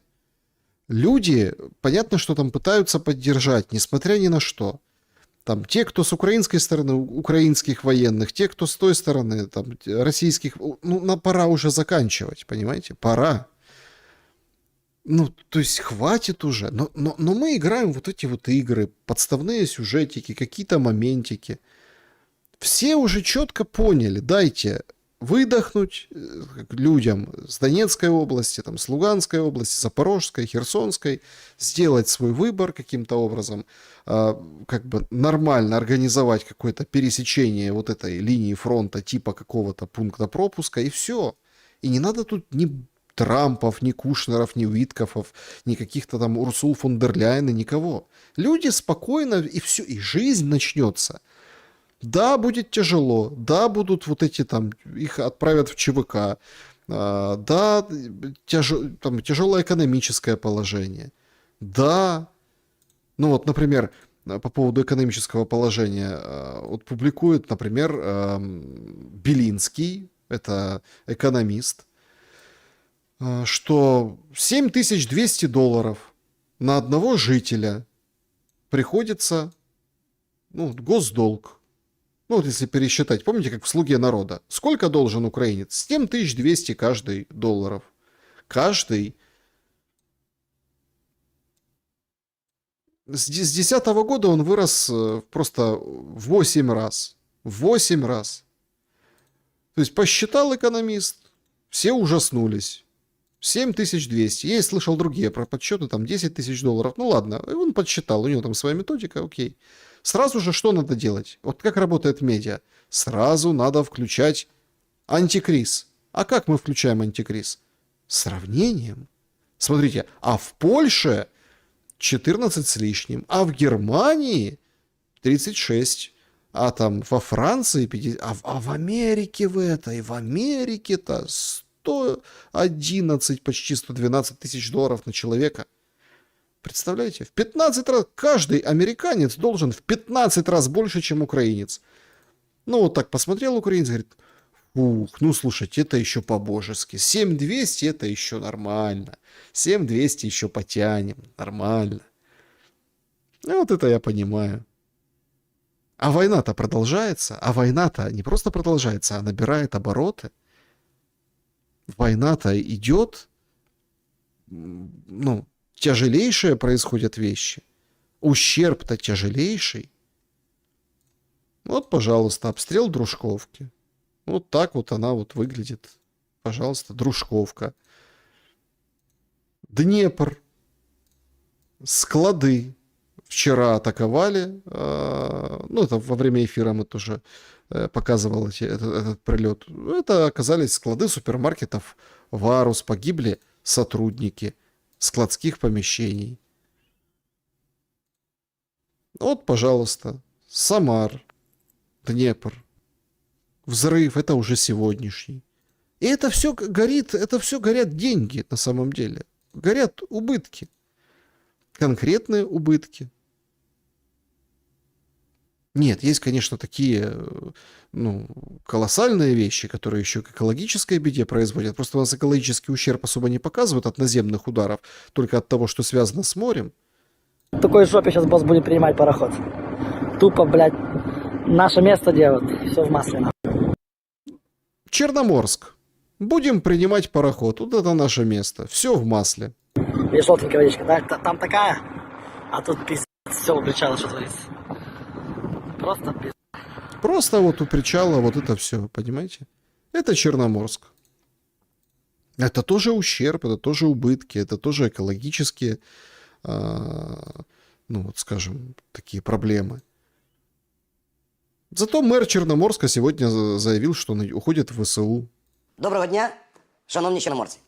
Сьогодні для мене особистий день. Так и не выучил ни хрена Василий Гуляев. Особистый день, личный день. Личный прием имел в виду? Нет, он имел в виду особенный день. Что у него там висит? 3-я окрема штурмова бригада у него. Смотрите, камеры там, ну это на рабочем месте вебка, чтобы, если что, за ним можно было проследить. Я прийняв рішення піти до Збройних сил України. Повірте мені, це моє особисте рішення, я його для себе прийняв. Поверьте мне, не думайте, что это там под Зеленского кого-то передел власти с вот этими одесскими бандитами, с вот этим стратегическим черноморским, в городе Черноморске портом. Нет, это не о том. Я решил уйти, я ухожу. Я устал с вами тут в самоуправлении, я ухожу на фронт. Хочу сказати, що вже тут дуже багатько пишуть і в ЗМІ, і то, що я там залишаю пост, ще там від чогось там прячуся. Не прячусь ні від кого і прятатися не буду. Посада, поки я буду служити в Збройних силах України, залишається за мною. В будь-який час, коли в мене закінчиться контракт, або я вернусь в наше місто працювати. Не, ну посада-то за тобой, должность за тобой остается, а решение, кто рулить будет активами, там, кто городом рулить будет. Зеленые. Хочу вам сказати, що команда залишається, будемо працювати і буде робити, і наше чудове місто, як завжди, буде чудовим місто Чорноморськ. Хочу вам сказати і напам'ятати, як ми працювали, і подякувати всім мешканцям нашого чудового міста, нашої громади. Я дякую обласній військовій адміністрації. Конечно. Киперу надо подякувати. Ставленнику Зеленского району всім надо подякувати. Районній військовій адміністрації за підтримку. Може хтось забув, я не забув. Коли під час повномасштабної війни наше місто хотіли лишити лікарні наші, хотіли оставити просто ФАП. Ну, в общем, смотрите, он там перечисляет, всем благодарит, все это замечательно все. Ну, конкретно, знаете, вот есть по-злому выкуривают, а есть вот по-доброму. Я решил служить. А что это? Представьте, мэр города взял и говорит, я пошел, это мое личное решение. Почему это не первый такой мэр? То есть ему предлагают, давай, ты вот будешь тут типа нормально служить, но как бы вот этим будем заниматься мы. Нормально все у Зеленского крутится. Крутится все, мутится. Труханов сегодня объявился. Он там и комментарии давал по поводу Миндича, и выступал на ТСК. Говорит, Ермак у меня гражданство забрал, вот это, наверное, Ермак. Миндича там осудил, говорит, это у них там воровская малина. Так а что? Ну, судись. Судись за свое украинское гражданство, что у тебя российского нема. Ну, нет, и тебе подсунули вот этот паспорт, да, напечатанный на фотошопе. Или там где-нибудь там в Подмосковье в какой-нибудь там квартире с мигрантами на бланке каком-то нарисованной. Это ж потом показывали в сводках. Ну вот и все. Ну Одесса чья? Одесса где? А Одессу защищают. Защищают крепко. Нам обещали, что будут защищать Одессу. Ну вот, пожалуйста, защищают. Удар по порту. Вчерашний показала российская сторона. Они редко чего показывают. Но тут как-то очень интересно все снято. Все прям читается. Все причем очень и очень хорошо читается. То ли спутник, то ли дрон. Вот этот катер, они все засекли. Все у них видно, понимаете? Причем в режиме реального времени. Прилет по бронетанкеру ВСУ. ВСУ, не ВСУ, но извините. Это, кстати, очень нужно отметить, что это не просто там какая-то камера с какого-то там дрона, это вот прям все сверху. Все четко, все как бы на экране. Порт Одесса. А в самой Одессе курортный сезон. Да, вот так вот пляжи лежат, загорают. Да, с собачкой играют, музыка Одесса. У Синего моря лежат рядом, тоже загорают обломки шахеда. И никто их не убирает. А чего? А чего? Вот обломок шахеда, ну это герани, да. Вот девушка лежит, загорает. Вот собачка, вот мужчина. И все вот как бы привыкли. Все привыкли. А может, пора отвыкать? Не, ну понятно, что есть такие люди, для которых это романтика. Ну вот, например, какие-нибудь там писюхи, которые загорают в Италии. Не в Одесі, а в Італії. Наскільки припив, трошки кукухою поїхався. Я багато разів думала с'їбати з Італії і піти воювати на війну. То есть девчулька в соцсетях, говорит, у себя, смотрите, я вот хочу смыться с Италии и поехать воевать. Да, не дивлячись на мене, яка я не знаю, якою ви мене представляєте там в ваших думках. але я жінка бойова. Мені таке подобається. Там пів, пав, да, це не ігрушки, я не спорю, але ну мені це подобається. І реально я кожен день про це думаю, сіба і піти на війну. Не знаю, чи що буде. Помру. Така судьба моя. Багато ви ще про мене нічого не знаєте. Да, от така от я бойова. От такий от у мене і нікнейм. Їбать вперед. Да, вперед. Вперед, только вперед. Ну, в Италии это классно, понимаете, хотеть на войну. Почему бы в Италии не захотеть на войну? И поэтому можно повыделываться. А когда война приходит, вот объявленное перемирие сегодня, а в Сумах прилет.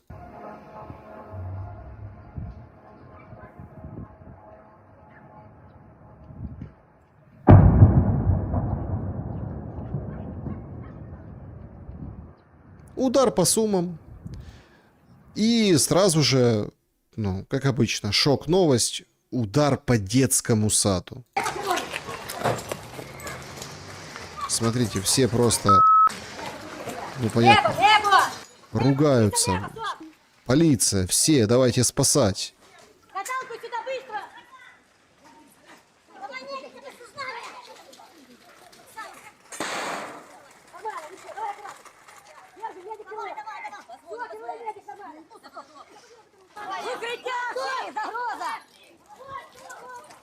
То есть повторный обстрел. Бегут все, бегут прятаться все.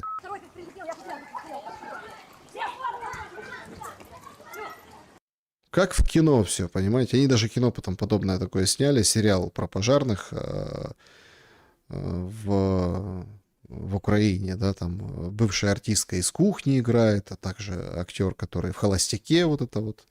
Не вот этот, который сейчас, а который в прошлом «Холостяке» был. Тарас Цымбалюк, да, и вот эта, которая из кухни, которая актриса беленькая такая, вылетела фамилия из головы. И, в общем, там вот об этом же. Вот повторный прилет, все, вот это все. Что известно об этом?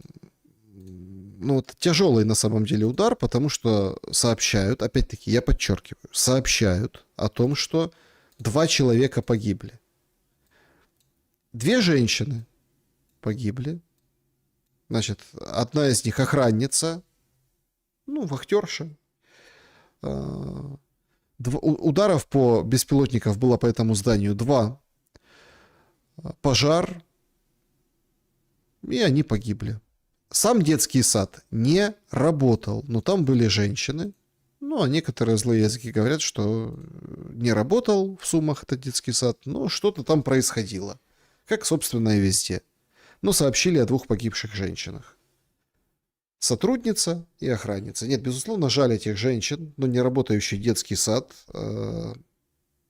Видимо, кто-то стрессовал, навел на координатами. Ну, то есть пока вот, слава богу, пока вот этот, ну, без детей вот эти все эксцессы. На том спасибо. Ну, женщин, конечно, жалко, безусловно. Но, может, я просто к чему? Пожар был большой. Некоторые увидели там полицейских, которые там, каких-то людей в военной форме. Вполне вероятно, что... Но об этом, понятно, никто не скажет.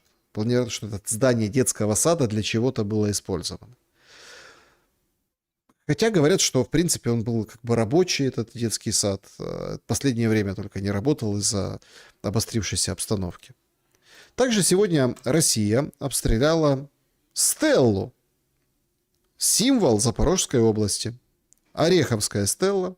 Вчера здесь были флаги военных, волонтеров, партнеров региона, передает облгосадминистрация. А сегодня вот такая вот картина.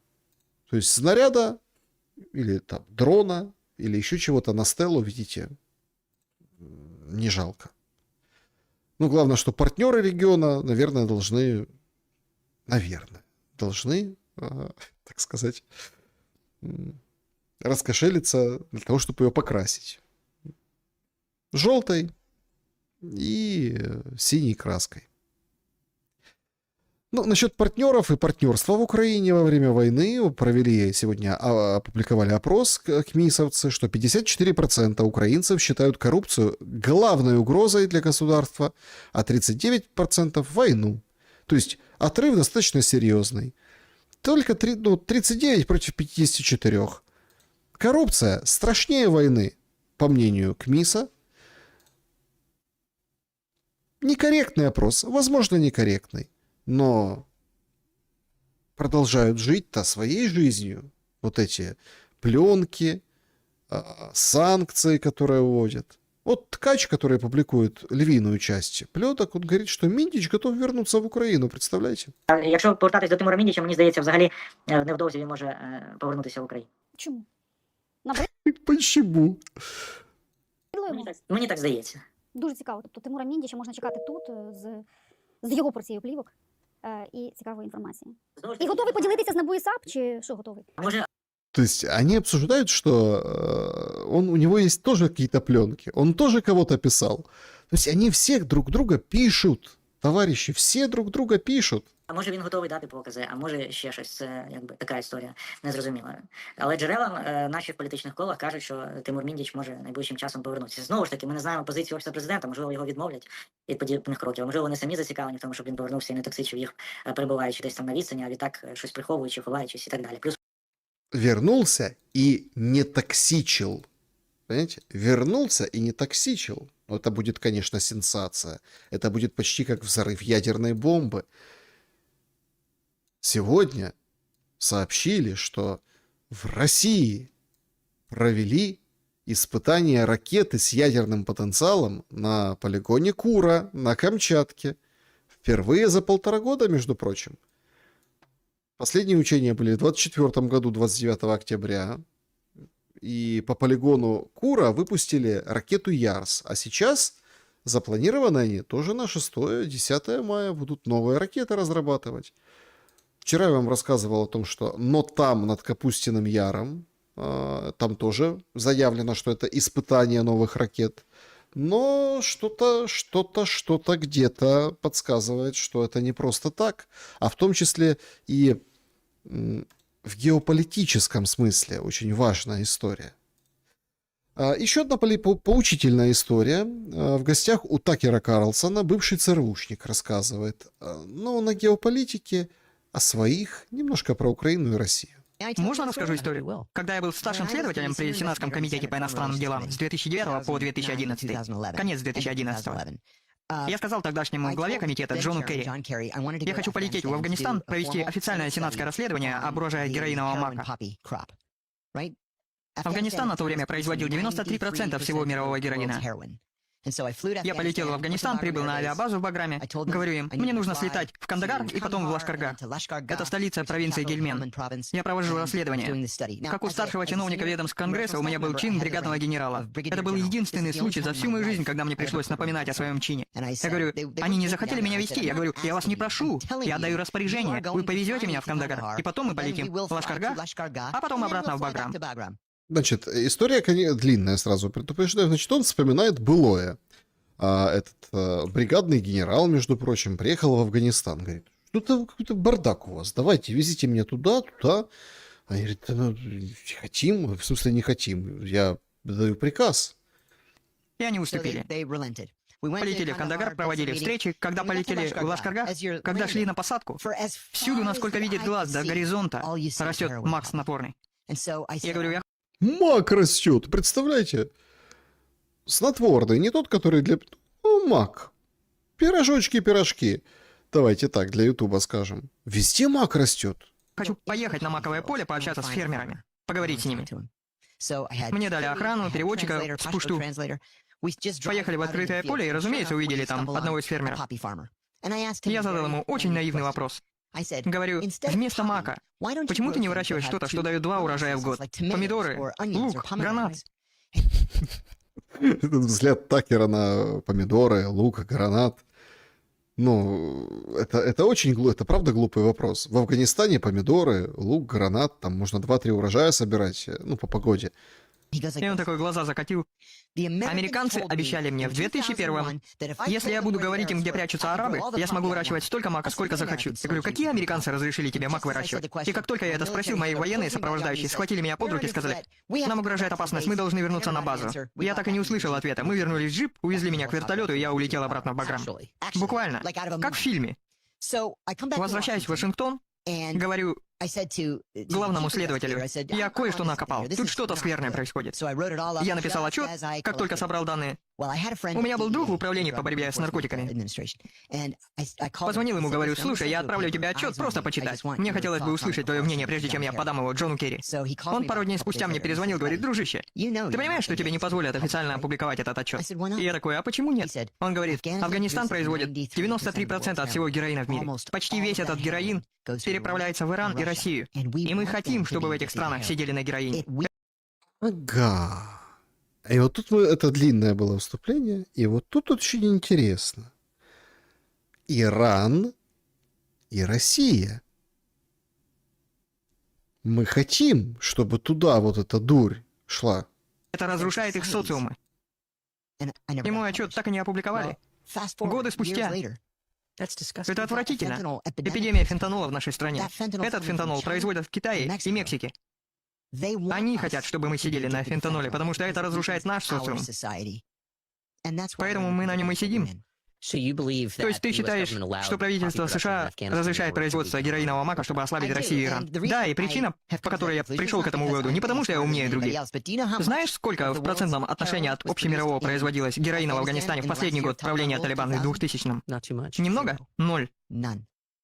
Вообще не выращивали. И не только не выращивали мак снотворный. В 2000-м Афганистан был важнейшим экспортером продовольствия для Ирана и Пакистана. А как только мы захватили страну, вокруг один героин. Вот интересная история. Интереснейший разрез. Зачем этот захват? Зачем? Для контроля и этого оборота. Итак, это идея, что... Потрясающе. Ошеломляющая информация. Кошмар.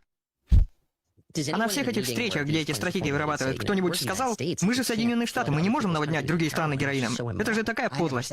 Я на подобных встречах не присутствовал. На встречах всегда одно. Как нам победить? Как нам добиться преимущества? Как нам провести нашу политику в какой-либо из стран? Вот и все. Но если вы намеренно наводняете другую страну героином, вроде как сложно убедить себя, что мы на стороне добра. Это вопросы Такера, они блестящие. Ну как же, мы же на стороне добра. Ну тяжело себя в этом убедить. Ой, Такер, это то, что мучило меня как минимум половину всей моей карьеры в ЦРУ. Мы ведь вроде как хорошие парни. Почему мы всем этим занимаемся? Я просто никогда не мог этого понять. А что, какой ты думаешь ответ? Ответ в том, что у меня были розовые очки. Я просто не до конца осознавал реальную политику. Ты либерал. Ну, я не либерал совсем, и я нахожу это омерзительным. Я не хочу, чтобы мое правительство было как-то замешано в трафике героина. Я тоже. Еще я не понимаю, почему Россия наш враг. Ну, понятно, что не понимает. Но интересная версия ЦРУшника. Вот давайте пошумим тоже на эту тему в комментариях. Вот так они делают свою политику. Вот так они делают свою международную политику. Надо ослабить в Иран, в Россию. А сегодня, да, там Китай, Мексика, вот отправляют, пожалуйста, в Америку нехорошие вещества. Ну а на авансцене, конечно, у нас Hexit, который рассказывает о том, что эпическая ярость сворачивается, проект «Свобода» по разблокировке есть. Как вы знаете, президент Трамп поручил Центральному командованию США восстановить свободное движение коммерческих судов через Ормузский пролив в рамках проекта «Свобода». Подчеркну, эта операция является отдельной и не связана с операцией «Эпическая ярость». Проект «Свобода» носит оборонительный характер, имеет четко ограниченные рамки и временной срок и преследует одну цель — защиту мирного торгового судоходства от иранской агрессии. Американским силам не потребуется входить в иранские воды или воздушное пространство. В этом нет необходимости. Мы не ищем конфликта, но Ирану нельзя позволить блокировать невинные страны и их товары на международном водном мореходном пути. Слишком долго Иран атаковал суда, обстреливал гражданские танкеры различных стран и пытался ввести систему взимания платы за проход. Этот план, по сути являющийся формой международного вымогательства, неприемлем, и ему положит конец проект «Свобода». В качестве прямого дара Соединенных Штатов всему миру мы создали мощный красно-бело-синий купол над проливом. Нашим партнерам, союзникам и всему миру эта миссия для нас носит временный характер. Как я уже говорил, миру этот водный путь нужен гораздо больше, чем нам. Мы стабилизируем ситуацию, чтобы торговля могла возобновиться, но ожидаем, что мировое сообщество возьмет на себя ответственность. В надлежащий момент, в скором времени, мы передадим ее вам. Ну, то есть мы отдадим вам этот пролив, это же мировая общественность. Мерц отправил свой тральщик, Южная Корея тоже вроде как готова участвовать в проекте «Свобода». Рокировка произошла у Джеральда Форда. Значит, вышел он из Средиземного моря, прошел Гибралтарский пролив. В общем, все. До свидания, Джеральд Форд. Вчера Буш зашел, Джеральд Форд ушел. Трамп куражится, делает резонанснейшее, ну, в его стиле заявление, говорит о том, что, вот его PBS цитирует, что я думаю, что есть хороший шанс на то, что закончится все, а если не закончится, то придется вернуться к тому, чтобы разбомбить Иран. Я уже чувствовал то же самое с ним раньше, так что посмотрим, что произойдет.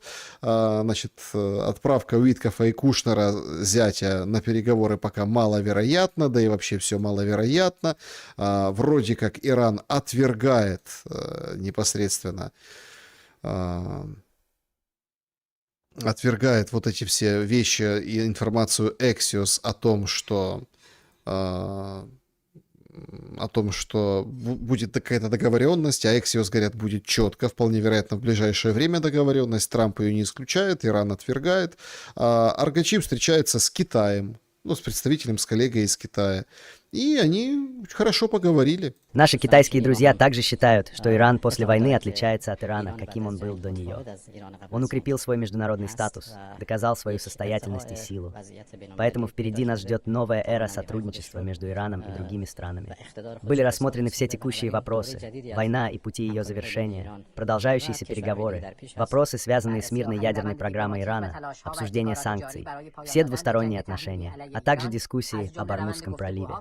Необходимость уважения прав Ирана также была одной из серьезных тем. Все существующие точки зрения были обсуждены.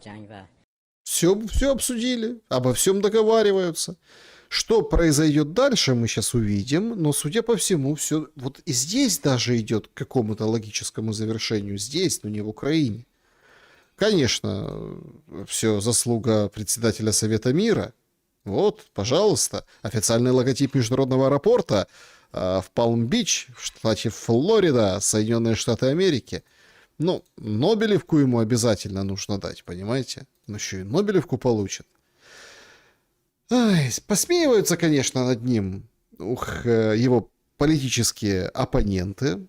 Ну, вот, например, оставшийся единственный из более-менее таких узнаваемых, вменяемых и ярких демократов экс-президент Обама дает интервью в таком полушуточном стиле, в полушуточной программе, рассуждает о природе власти. Да. Теперь, когда вы больше не у власти, какие полномочия, по вашему мнению, не должны быть у президента? Вот, это очень интересно. Какие полномочия не должны быть у президента? Обама отвечает: есть несколько принципов, которым я следовал, даже если они не были закреплены законом. И я считаю, что нам придется поработать, чтобы вернуть эту базовую норму. Возможно, теперь ее нужно будет прямо прописать в законе. Белый дом не должен иметь возможности направлять генерального прокурора и указывать ему, кого преследовать. Особенно если речь идет о тех, кто просто не нравится президенту. Ну, это понятно, это наложенные аплодисменты, вот это все, представляете, Белый дом должен по-другому, вот, прокурора не надо назначать. Технически генеральный прокурор находится в исполнительной ветви власти. Но норма всегда была другой. Он должен быть независимым. Смысл в том, что генеральный прокурор — это адвокат народа, а не личный юрист президента. Даже когда генеральным прокурором был Бобби Кеннеди, это был Бобби Кеннеди. Но все равно есть базовые принципы демократии. Плохую политику, странные выборы — все это страна может пережить. А вот политизацию уголовного правосудия нет. Государство обладает огромной силой. Нельзя допустить ситуацию, при которой тот, кто сейчас у власти, поручает Министерству юстиции преследовать своих политических врагов или награждать своих друзей. Нельзя, Трампа не называет, потому что можно и как бы и в суд загреметь, и отвечать, это все-таки страна юристов Америка. Нельзя награждать друзей и заводить дела на врагов, представляете? Это нам кто говорит? Обама? А Герыч можно в соседние страны? Ну ладно, Обама, чего уж там, кто старое помянет. Сейчас видите, как он выглядит, он преподносится мудрецом, с юморком. Еще одно полномочие, которое, возможно, тоже стоило бы это право помилования. Например, нельзя просто помиловать людей, которые сделали вам крупные пожертвования на избирательную кампанию, или тех, кто... Ну, то есть вы поняли, как бы вот эти шум, вот такое шоу, да, такой разговор, вот эти все наложенные аплодисменты, это все четко понимают, что это намек на Трампа. Вложился в вашу тюремную систему.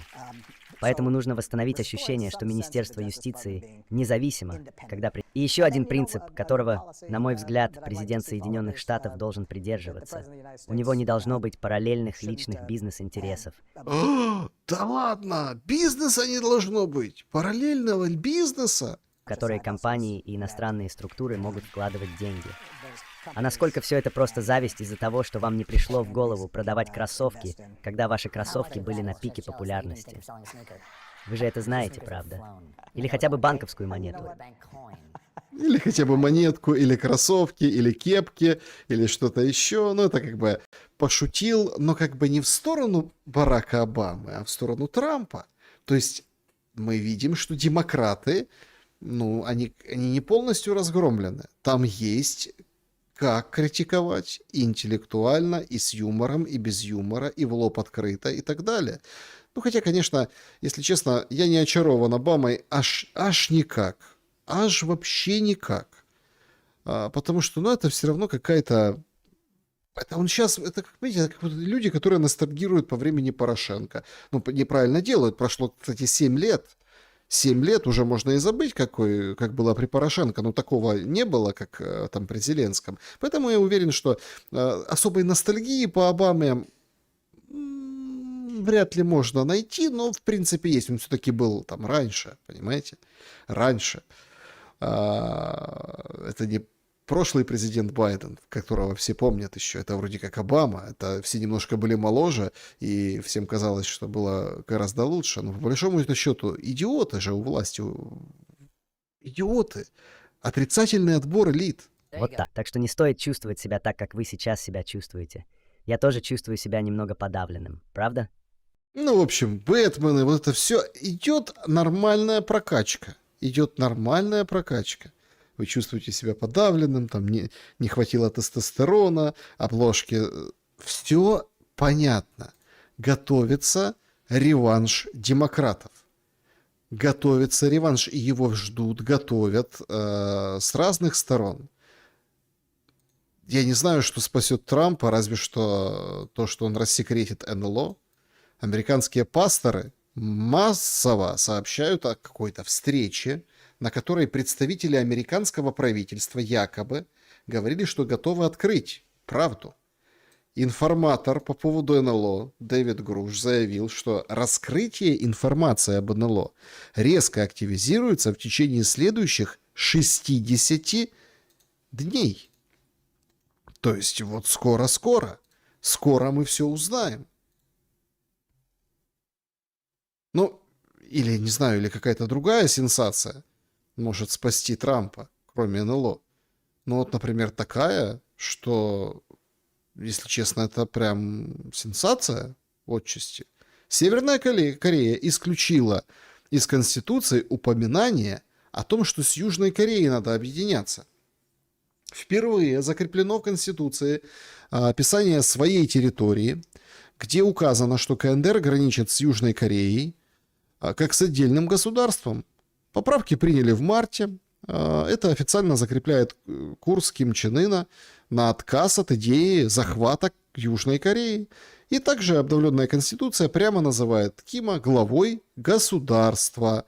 То есть, вот казалось бы, да, посмотрел Ким Чен Ын, что в мире происходит, говорит: окей, корейцы, давайте вы там сами, вы туда, а мы здесь вот со своей ядерной бомбой, мы вот лучше так, да, поэтому не будем влазить в этот переполох, потому что в вполне вероятно, что за Корею северным корейцам против южным и воевать не придется. Но если ее втянут в эту движ против Китая, то надо четко обозначать контурную карту. Где ты, а где там могут быть другие интересы. Интересный ход от Ким Чен Ына. Я не сказал бы просто, что какой-то. Это не сумасбродный ход. Это прям задел серьезный на будущее. То ли дело Макрон в Ереване. Сегодня показали, как он бегал с собаками. Смотрите, пробежка по Еревану. Ему, знаете, честь отдают полицейские. Боже, какой цирк.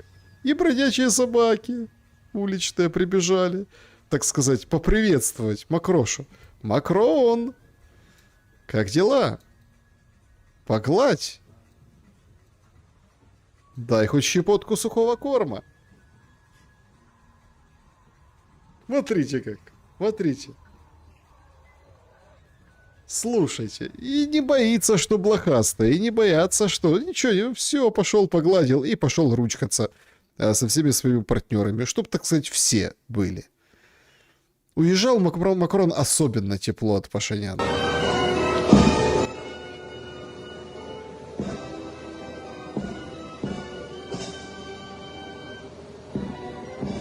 Да долго, это же, видите, на ускорке. То есть он его вот когда он его обнял клешнями, он там еще на ушко что-то ему шепчет. Смотрите, как за ручки держится. Смотрите. Гляньте как. Зеленский, где ты был? Зеленский, ты куда поехал? Ты видел вообще это, Зеленский? После того поцелуя в Киеве ты можешь себе представить, что это?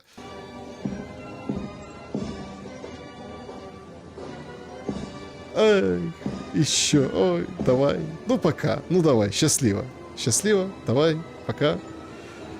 Давай, все, пока, пока, пока. Всем хорошо оставаться. Давайте, я полетел.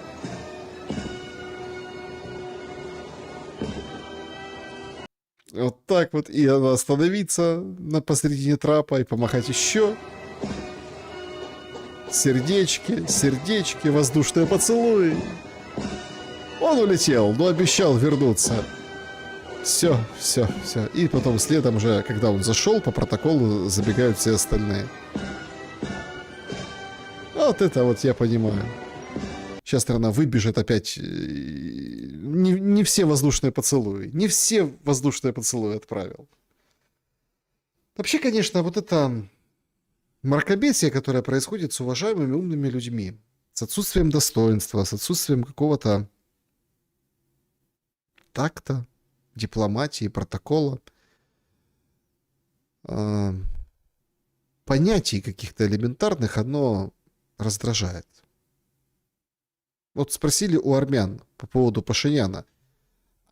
Есть такой, как бы, среди молодежи вот такой опрос, типа, норм или стрём? Ну, имеется в виду, как бы это классно, нормально, или стремновато там что, ну, и разные темы, да? Есть такая рубрика «Норм, стрём». И молодежь отвечает, это норм, это стрём, там, ну, вот такие вещи. И вот спросили, а вот Пашинян, руководитель государства со своими блогами, это норм или стрём? А это норма или стрём, что премьер-министр записывает такие видео? Когда лидер страны записывает и выставляет нашу страну как посмешище, о, да, это, конечно, достойно, чтобы стать еще один срок премьер-министром. Как правитель, он должен вести себя более немножко сдержанно, например, как Владимир Владимирович Путин. Ну, как-нибудь без вот этих комических всех. Как правитель, а не как клоун, простите за выражение. Клоун! Как правитель должен вести, а не как клоун. Это просто вот люди опрашивают на улице армян. Видео его в Инстаграме. Это вообще, это, конечно же... Но знаете как, если бы он был обычный мужчина, возможно, это вообще было бы классно. Блогер, но... То есть, если бы это был обычный мужчина, он бы был классный блогер. Но он же не обычный мужчина. Он же руководитель страны. Он же провел самую... Ни у кого не было такой, настолько крутой агитбригады, как у Пашиняна. Все ж приехали. Все. И Зеленского даже. И Макрон уже выцеловывают. И Урсула была, и Кая Каллас. И все были. И Рютте. И все как бы и британец, и Стармер. И договоры подписал. Это же был бы... Ну вот с кем вы подписываете этот договор о стратегическом партнерстве? Я считаю, что в стране, где такая высокая бедность и, в принципе, маленькие зарплаты, вот это вот, ну, как-то немножко стрёмно. Вот пока писали интервью, я не знаю, это попало ли на запись, но девочка сказала, что пример должен быть нормальным мужиком. Это девочка сказала. А вообще такие видео, это норм или стрём? Скорее стрём, потому что он же глава страны. А вот он выкладывает видео в Инстаграме, в соцсетях, там под песенки, что-то кривляется. Ну, это его проблема. Это норм или стрём? Это его проблема. Ну, а есть более постарше, это его проблемы. Но это не проблемы, это как? Увлечение. Вообще, если долго выкладывать, иногда случаются казусы, как сегодня в школе на поздняках. Телефон задымил, представляете? Снимайте, снимайте.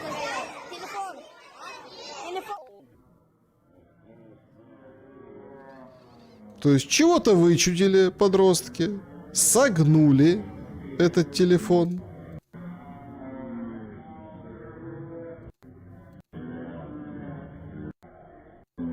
Ну и он задымел.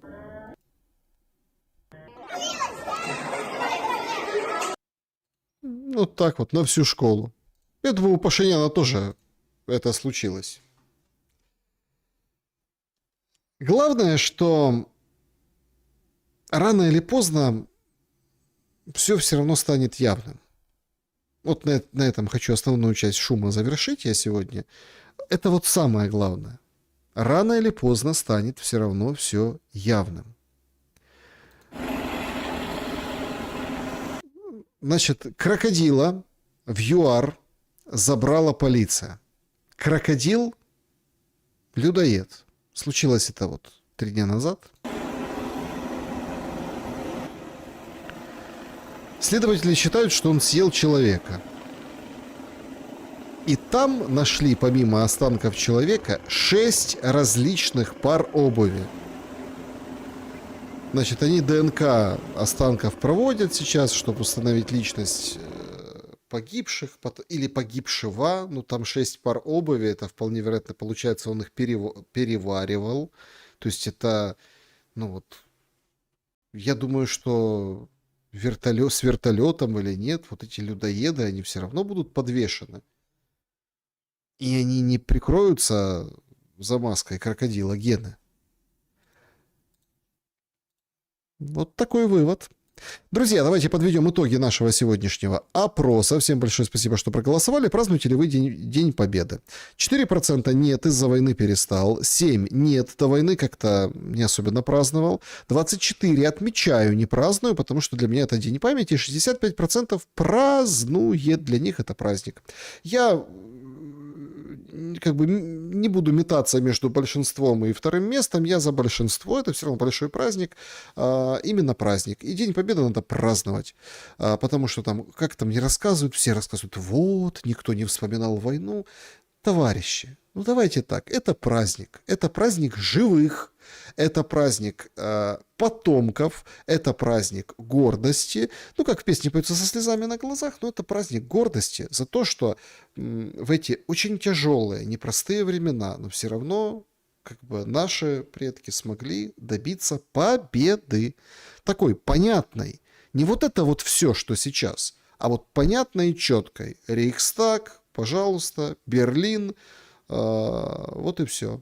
Ну, то есть, поэтому это вот поэтому праздник. А, безусловно, конечно, поминать и как бы нужно отдавших жизни, тех, кто на этой войне слег. Мне очень, ну, как полег имеется в виду. Я очень радуюсь, когда такие теплые воспоминания были, когда нас в школе водили на памятник неизвестному солдату. Ну, просто брали и водили со школы. Все говорят, да ну что, это такая совковщина такая есть. А вот когда этого не стало, когда эти звезды позбивали, когда все заросло бурьяном, когда уже это все, ты немножко так вспоминаешь, отматываешь и понимаешь, что елки-палки, ну так нормально, подождите. Ну, может, взрослее становишься, может, немножко по-другому на мир смотришь, даже с точки зрения современного. Ну, подождите, это очень важно знать, где в твоем городе памятник неизвестному солдату. Или там братская могила, например, какая-то. Это в каждом городе есть. Это очень важно. И ты знаешь, что ага, там и там. И у тебя вот есть, например, праздник 9 мая, тебе есть куда сходить. Это важно. кто-то там перед праздником, кто-то на постоянной основе. Есть куда прийти, там вытереть вот эти буквы, покрасить вот эти, там, не знаю, стеллу, эту звездочку или что-нибудь еще. То есть, да, поухаживать, позаметать элементарно, траву повыщипывать. Ты знаешь, где у тебя, поэтому школьников туда и водили. А все говорят, нет, это пропаганда, это вот все. Я не считаю, ну вот меня еще водили, как говорится, да, я не считаю, что это какая-то пропаганда чего-то плохого и какого-то там системы, промывка мозгов, тоталитарных вещей. И во многом оттуда взяли тупо кальку и вот впаривают сейчас вот этот, ну, кальку патриотического воспитания, но нет глубины события, понимаете? Нет глубины масштабов личности. И мы с этим еще столкнемся, когда сравнивать будем ту или иную войну. Так, друзья, всем большое спасибо, что мы вместе. Значит, что здесь из нового? Значит, о, господи, история. Сотрудница банка повесила трубку в разговоре с Папой Римским, когда он заявил ей, что он Папа Римский. Пишет Нью-Йорк Таймс. Папа позвонил в американский банк сказать, что изменил номер телефона, адрес, назвался своим именем. Понтифик, он Роберт Превост, он как бы правильно ответил на контрольные вопросы, а сотрудница банка сказала ему, что он должен лично прийти в отделение Банка США. А папа сказал, что я папа, я не могу прийти. Ну, там взяла и бросила трубку, подумала, что ее, в общем-то, разыгрывают. Большой материал вышел в «Экономист». Путин теряет контроль над Россией, каждый шаг ускоряет ее упадок. Мрачный взгляд из Москвы от бывшего высокопоставленного чиновника российского правительства. Кто ж, интересно, этот человек бывший? Короче, Путин завел Россию в тупик, никто не знает, что будет дальше. Чиновники, губернаторы, бизнесмены обсуждают будущее уже, но в контексте того, что решит Путин, а как нечто, что будет разворачиваться без него. Это не означает, что восстание будет, но режим утратил монополию. Растущая цена военных действий, спрос на правила со стороны элиты, третий фактор. Изменение геополитического климата ускорило кризис западной демократии.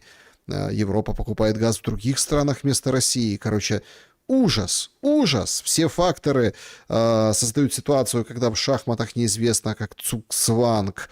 Каждый ход ухудшает позицию. Короче, беда, все. Путин, хавайся в жито. Ой, ну вот как-то так. Ну а Bloomberg пишет, что Зеленский ждет наступления России этим летом. На встречах кулуарно в Ереване говорит, дайте ПВО, давайте деньги, потому что действительно будут массированные бомбардировки и наступления. Очередные потасовки в Одессе с женщинами, уже вечерние, да,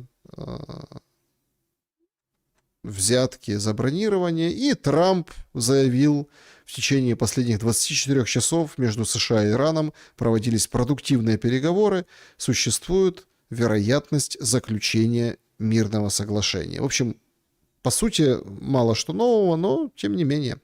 По вопросам, давайте быстренько пробежимся. Поехали из клуба.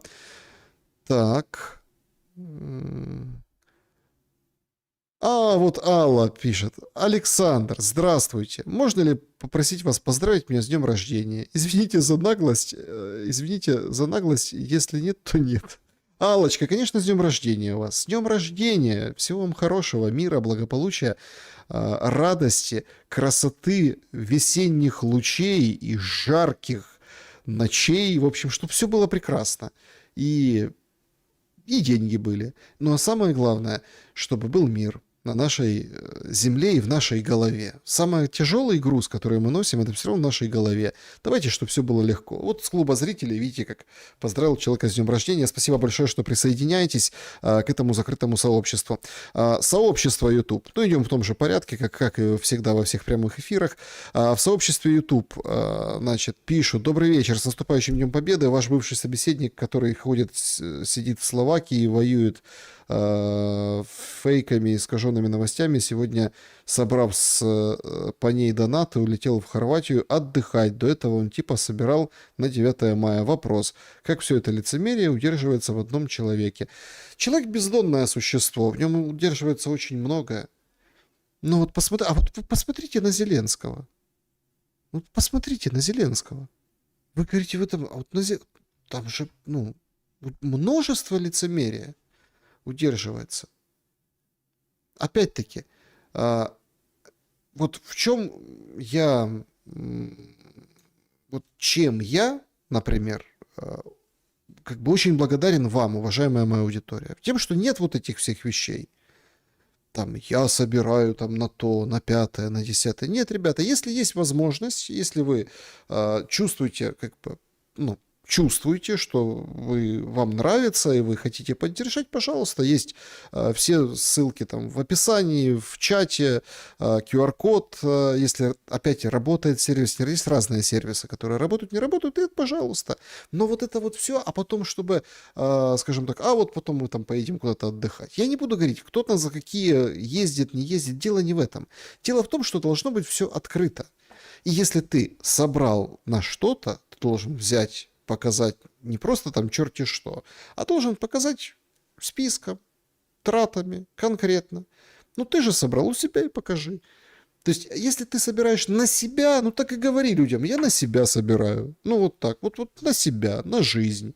У всех проблемы, у всех, как бы дело такое. Поэтому донат — это хорошо в плане там, какого-то энергообмена. То есть, да, вот я там трачу энергию, все, вы там слушаете, кто вот с самого начала в эфире. Вот поставьте плюс, кто в чате трансляции, кто с самого начала, вот просто интересно. Кто вот ждал из самого начала, вот ставьте плюсики, пожалуйста. То есть, понимаете, в чем дело? Это энергообмен. Вот вы лайк поставили. Если уже поставили, в чате трансляции там отреагировали как-то. Кто-то там, кому-то проще там какую-то... Но это не на что-то, это не без подвохов, это без каких-то вещей. И это важно. Это просто и понятно. Вот люди полетели там плюсики, да, пожалуйста. С самого начала люди смотрят, ждут, интересуются. То есть проводят этот вечер вот так. И это классно.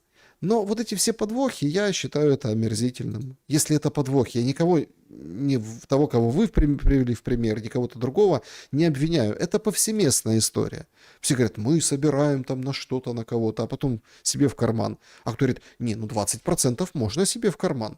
Это вообще нельзя. То есть ты или собирай донаты, как блогер обычный, или если ты на что-то собираешь, показывай конкретно. Я собрал, вот, пожалуйста. По каждому дню это все есть статистика, это можно добрать и скринами сделать, 5 секунд. Вот так. Так, Александр, формат дебатов вы не планируете опробовать? Мне с кем-то дебатировать вы хотите? Иногда было бы интересно, но, если честно, нет, не планирую. Это другая история. Все равно это будет, понимаете, слишком... не получится они не получаются. Объясню почему. Потому что все равно переходит все в какой-то... в общем, собачение какое-то. Уж больно острые темы мы здесь поднимаем, поэтому здесь лучше давайте вы будете дебатировать со спикерами, или со мной, пишите, чего хотите в комментариях. Вопрос, что вы можете рассказать о матери селедки Зеленской. Ничего не могу рассказать. Ничего. Если надо, можно подготовиться, посмотреть, но не знаю, ничего такого я не могу. То есть сходу так точно. Так, Арлингтон, Дарлингтон, Англия, шумно, да. Так, уважаемый Александр, недавно слушал эфир с участием уважаемого Руслана Бортника с Политека, когда разговор зашел о пленках Миннича. Бортник сказал, что Зе не может оставаться в стороне от этого скандала и должен создать следственную комиссию о проверке расследования этого вопроса. Я не понимаю, а что, не приходит в голову, что президент может выйти на себя, и поэтому нет никакого расследования, либо еще остались люди, которые считают Зеленского кристально чистым? Оксана, спасибо за вопрос. Я думаю, что есть люди, которые считают его кристально чистым. Это какие-то непонятные Миндичи, это непонятные, это вообще не какие-то. Они же как отмазались. А вообще не знаю, кто это такой. А санкции на него, гражданство заберу. Ну, я считаю, что остались такие люди. По поводу следственной комиссии, ну, постойте. Смотрите, это все следственная комиссия, это все мертвому припарке. Тут главное, пропихнут на Западе это, дадут добро этому делу. И тогда мы услышим знакомый хриплый голос, который будет плохо отзываться об украинцах. А украинцы скажут: елки-палки, а мы тут ему верили, а он там рассказывал, какие все потужные.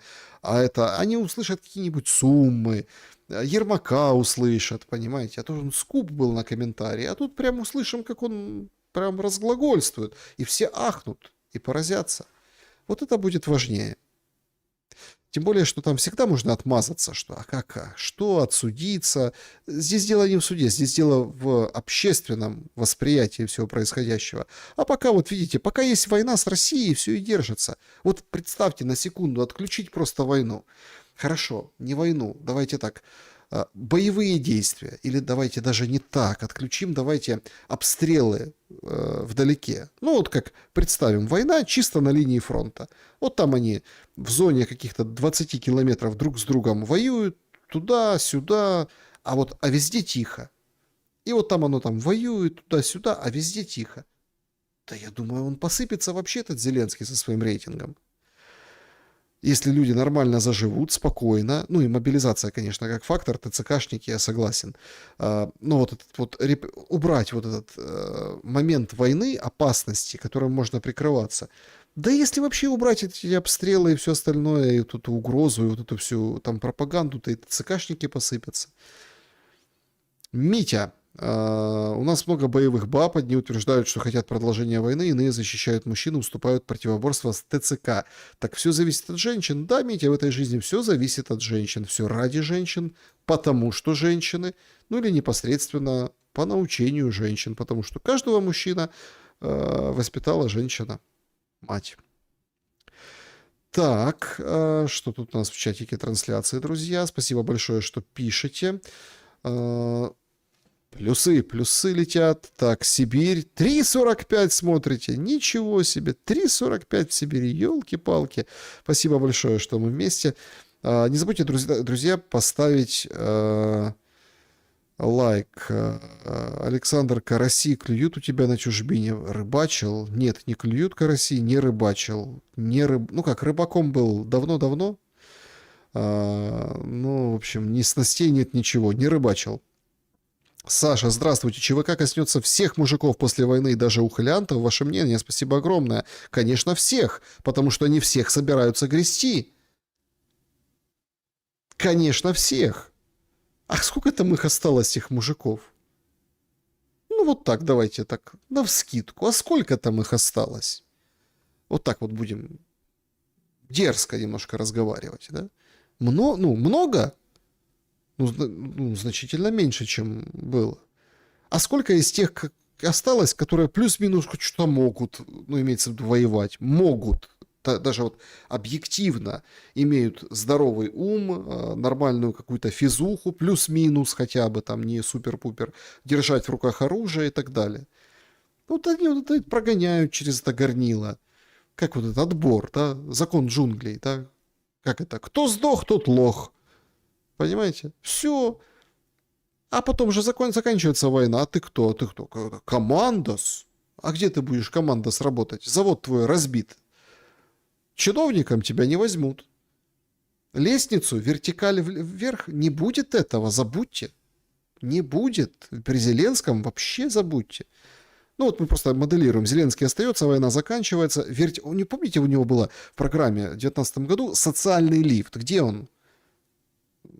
Оторвался, в шахту лифта упал. Похоже. Так, завтра тоже шум будет, раз пошла такая пляска. Если хотите, то будет. Так, Шелест, помни Бузину. Хорошенько подумай. Это предупреждение, угроза, забота. Вы как-то объяснитесь. Саша, зачем желаете добра и света, но при этом так цинично злорадствуете с этой войны? Ольга Покатилова, не злорадствую, цинично злорадствую с отдельных идиотов на этой войне, с отдельных заявлений. Война — это трагедия. А добра и света я желаю искренне и от души всем и каждому всегда. Александр, что вы думаете по поводу батальона «Торнадо» и его деятельности в Северодвинско-Лисичанской агломерации? Возможно, наши граждане имели повод обижаться на украинское государство. Смотрите, Нет, давайте так. В те времена, и вот 14-й год, вот это 15-й,